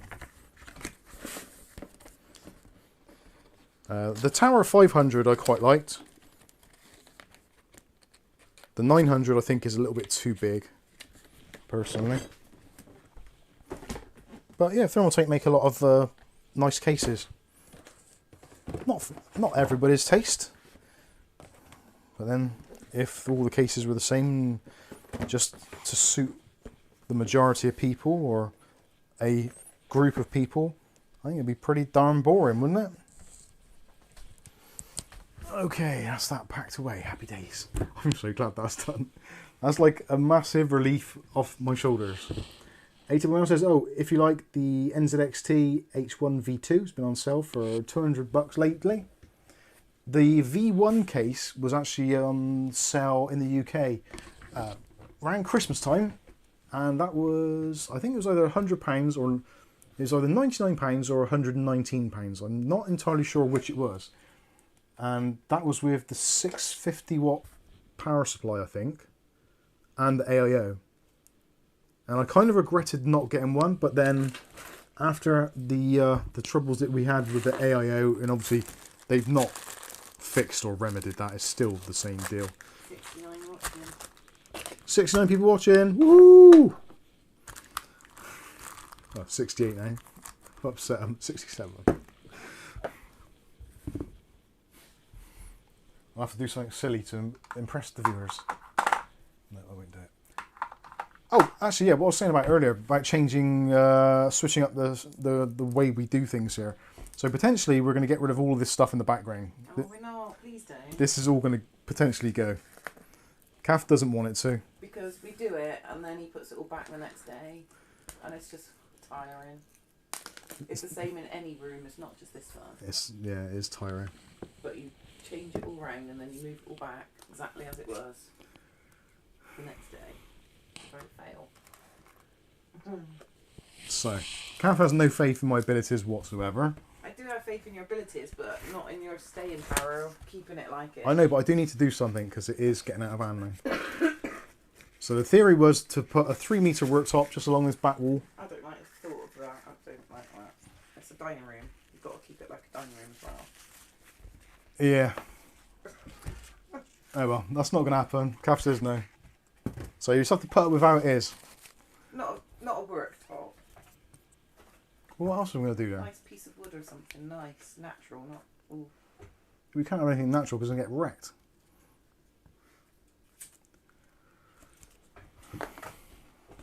So things will carry on as they are. Such is life. Right, let's have a look at some of the chat.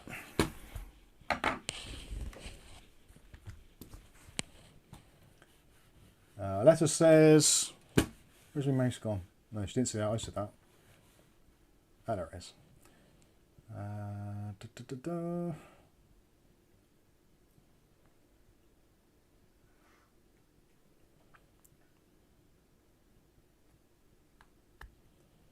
I get to? At least in the state. Oh, right, okay, here we go. Viali says, I have a fractal define R6 USB-C tempered glass not being used. Can't even give it away.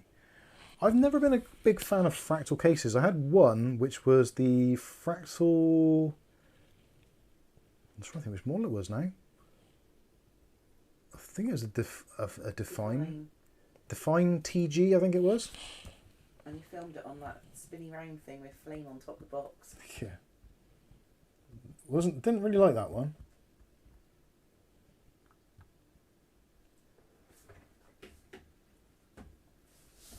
Gary says, don't give in, Kath, it's a nice homely look. It is. But we've run out of space, totally. And also, my computer desk, I'm basically tucked away in the corner over there. And it's destroying me. Slowly but surely.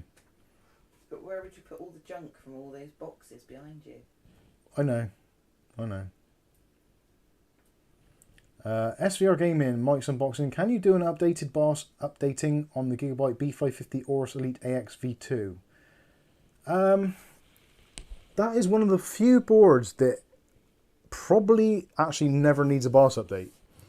Because they do revisions of that. So there's revision 1, 1.1, 1.2, 1.3, 1.4, I think 1.5 as well. And the original versions, the 1.0, 1.1 and 1.2 are no longer in production. Only the 1.4 and 1.5 I think now. And all of those ship out of the factory supporting every single AM4 processor which has ever existed. So to do an updated BIOS video on it, I possibly could, but I don't really know why I would need to, or why it wouldn't be necessary. If a manufacturer or a retailer's got stock of those still, and it's the older V1, V2, or 3 boards, they're like 2.5 years old now, I think, which they shouldn't have them in stock. So realistically, those boards should not need it. Mookie MC, do UK homes have basements? No. Very, very, very rare. Very rare. Yeah. It's quite a rarity.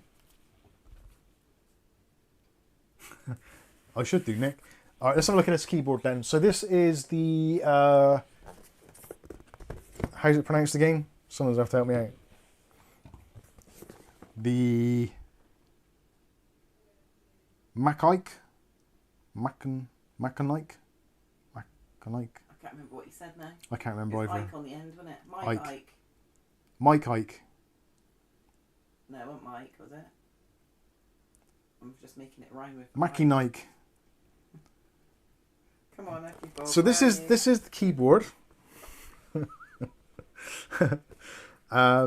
This is actually to coincide with WhatGeek. So WhatGeek.com have actually sent this over to us. This is the K500F keyboard from these people, and they are celebrating their anniversary towards the end of September in this year. So about a month's time, I think it is. And they said, could you possibly do a video, an unboxing video, and just mention to your viewers that there is going to be a big sale on, and there's discount codes, and it's our anniversary, etc., etc. So I was like, yeah, cool, no worries. So they said the keyboard we'd really like you to take a look at, because we think it's pretty cool, is the K500F. And they said, what colour would you like it in, or would you not like it in a colour? At which point I'm like,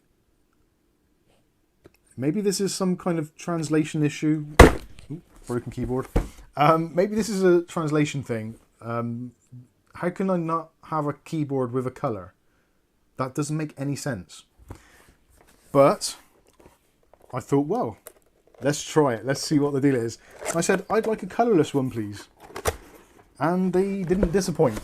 So, first of all, I'll show you some of the giveaways, obviously, which kind of give you some hints towards what's going on here.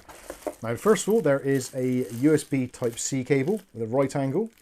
USB Type-C to Type-A. There's also a keycap puller and also a switch puller.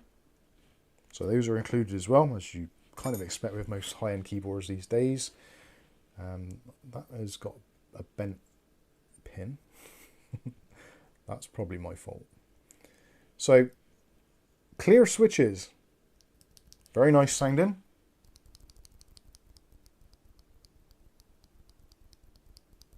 They sound like they're pre-lubed. I'm not entirely sure if they are or not. I do have to check the documentation for that. We do get 2 spare clear switches. And they are... I'm not too sure of the brand, of the make of the switches. I do have to look that up.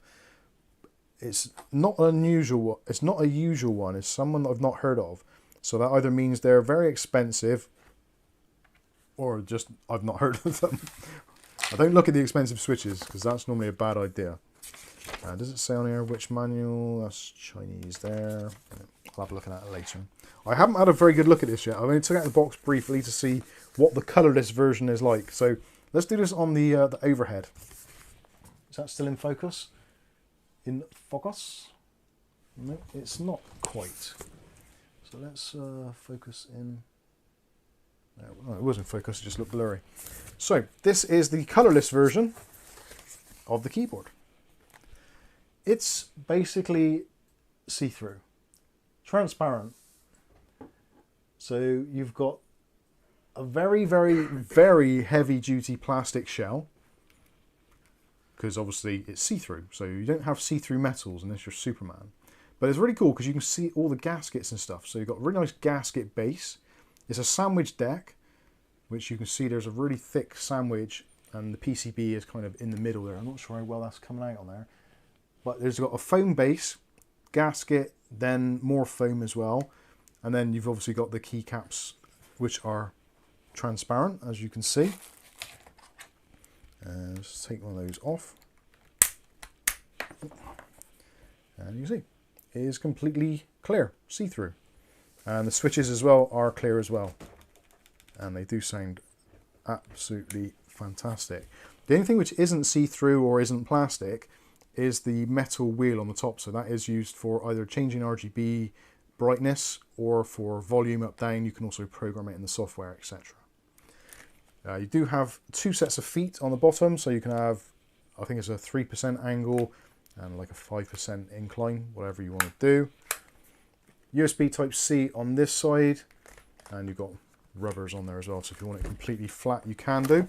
I'll plug it in so you can see what it looks like, because I'm guessing quite a few of you probably haven't seen what a completely transparent keyboard actually looks like.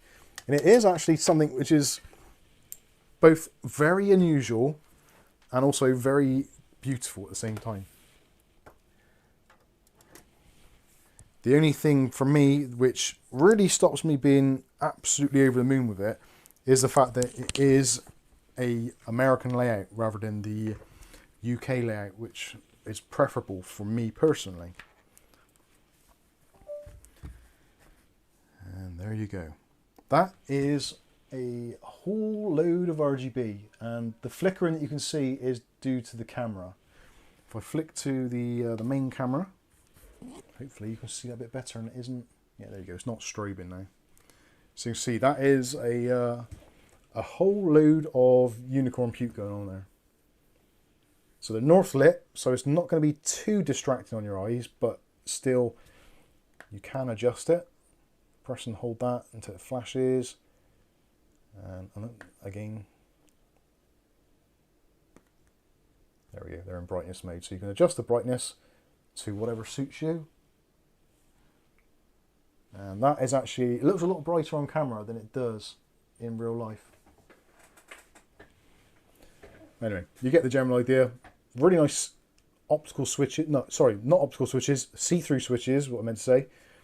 Lots of features on there. You've got, obviously, one of the key things is going to be the transparent look. That seems to be something which a lot of companies are aiming to do at the moment. In terms of pricing, I'm not entirely sure of the pricing of this at the moment, but if you go over to whatgeek.com, or there's a UK version as well. I always forget.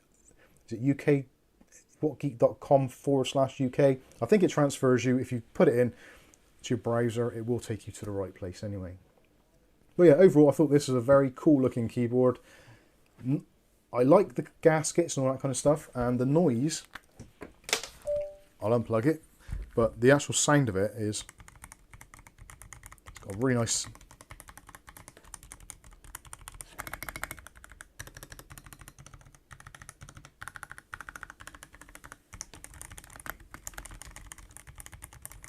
Quite a stiff actuation. The springs actually in the keys are actually quite stiff.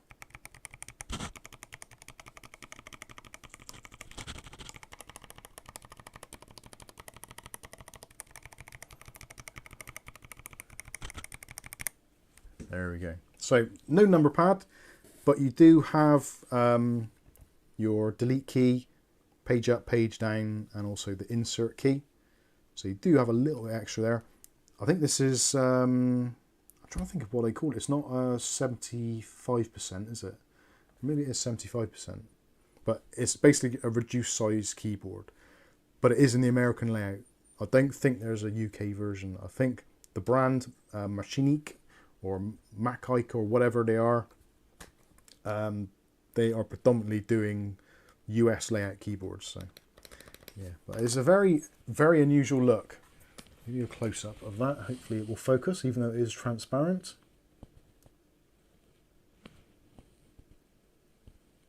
Yeah, 65%. Thanks, Nick. William Bodie says, what does Kath Churchill say about the key noise? Much better than the one you've got. It's a very soft sound. It sounds, and the fact that it's cushioned as well.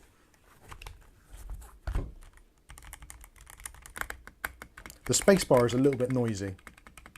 I would probably put some O-rings on the spacebar. I think it's got that bottoming out noise and bit of a scratch to it. Yeah, look, very slight rattle to it. It feels, the thing I noticed straight away actually is how well constructed the keys are. Like normally on a keyboard, if you put your key, do it now, put your fingers on your keyboard and just get them in kind of like the typing rows and wiggle them around from left to right. And you'll probably find your keys will like wobble around quite a lot. There's a lot of play, especially in mechanical switches. They're prone for having a lot of play. So they kind of wiggle around a lot. And that's where you get your noise from and also your lack of accuracy. Whereas these, there's virtually no movement in them at all. The switches are like exceptionally well positioned. There's a word for it, but I can't think what it is. But it's very much a... the keys basically don't want to move hardly at all. There's a very, very small amount of movement there. But yeah, they're very, very nice. I'm just gutted that it isn't a UK layout. If this was a UK layout and full size, I would quite easily use this all day long because the typing experience is awesome. But I gotta have my numpad, gotta have my UK layout. Especially when you've got a keyboard which is clear or transparent, because it's not as easy to see the legend. So this is going to be for people who are like touch typists that aren't relying 100% all the time on being able to see the font. You're more into your lighting and the kind of unusual look of this. And I'm not sure if I said, I probably have, but it's really heavy. Considering this is a wired keyboard, not wireless, it is really heavy. The plastics and the PCB and all the stuff they've put inside it, it's really heavy. Like, it feels like really thick, nice plastic. Doesn't feel cheap, and actually, like, really straining. You can just about get it to flex, but it doesn't want to really, unless you put a hell of a lot of push on it. But stable and tactile. Yeah, stable was the word I was looking for. The keycaps and the switches are like, it's all really stable, and it feels, I don't know, it's hard to explain. How do you explain a very thick premium plastic? It hasn't got that kind of coldness or sharpness that you get from cheap plastics. It feels very smooth and very warm and rounded. And your fingers fit into the keycaps really nicely as well. They sink in a little bit. It's quite a nice dish to them. Some people prefer the keycaps to be completely flat. I'm not really keen on that. But anyway. JB27 says transparent unlike LTT. Boom! Thug life moment. Anyway, I've gone on way longer than I should have done, so we should wrap things up because Kath needs her beauty sleep. I need my beauty sleep more so. Is it William Bowden? Is it the Tough, maybe. Oh, tough. Is it tough? Yeah, it's what seems.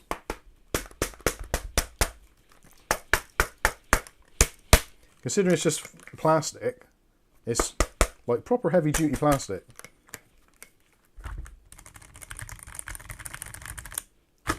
I like it. Apart from the fact it's not UK layout, which sucks. But What Geek is an American site. What can you do? What can you do? If they do an English one, I would be very interested to take a look at it and see what it's all about. I think the nice thing as well is the fact that you can see where all the screws are. So if you do want to take it around, if you're one of those people who likes fiddling with your keyboard, taking it apart, putting in O-rings, maybe changing out the gaskets, adding dampeners, all that kind of stuff, or just oiling up your switches, or lubing your switches rather, I should say, then yeah, you can see exactly where all the screws are, how it all comes apart, and yeah. Considering it's a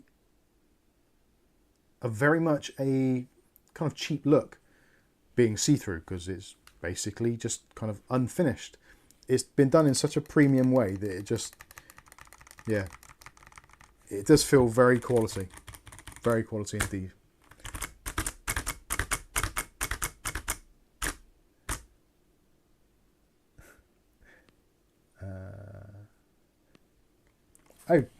The keycaps, are they named Fog?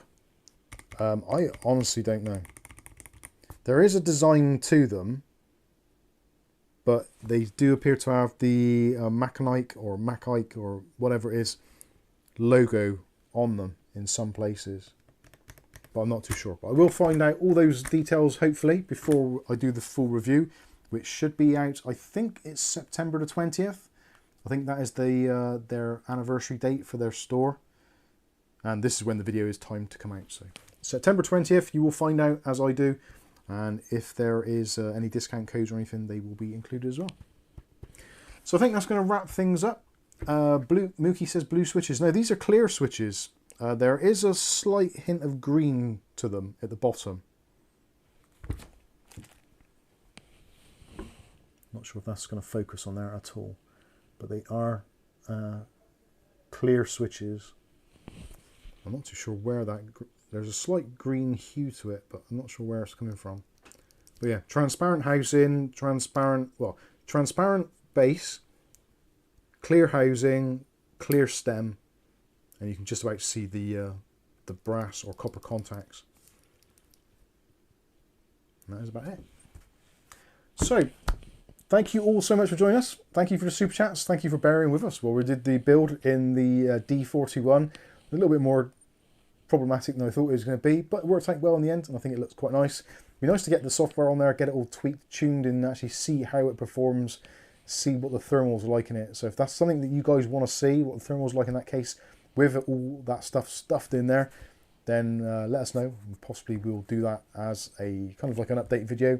I might do an update video anyway, just to kind of give people a heads up on some of the problem areas that I've experienced personally. And obviously I can push them back to this stream and say, look, that's what it's all about. Anyway, thank you all so much. Have a fantastic weekend, what's left of it. For those in the UK, enjoy the rest of your bank holiday weekend and make the most of your Monday off. We will have a video out on Monday morning, as always. So that will be out. That is actually going to be the review for the fans, which are in that case, which you've probably seen already. So you probably don't need to see them. But anyway, I've run this on for way too long. Thank you for the super chats. You're all very lovely people. Don't forget to like, subscribe, and do all that kind of usual YouTube stuff. I've been Mike. This is Mike's Unboxing Reviews and How To, and hopefully we'll catch you in the very next video. Thanks for watching. And I have to find the mouse to kill the stream.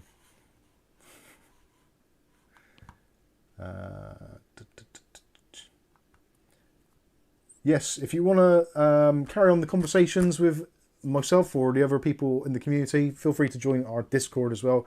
Completely free, just go in and yeah, be cool. That's all we ask. So, thank you all very much, and we'll see you next week. Thanks for watching. And your stream will stop immediately and you will no longer be live. That is the idea. Night everybody. See you next week.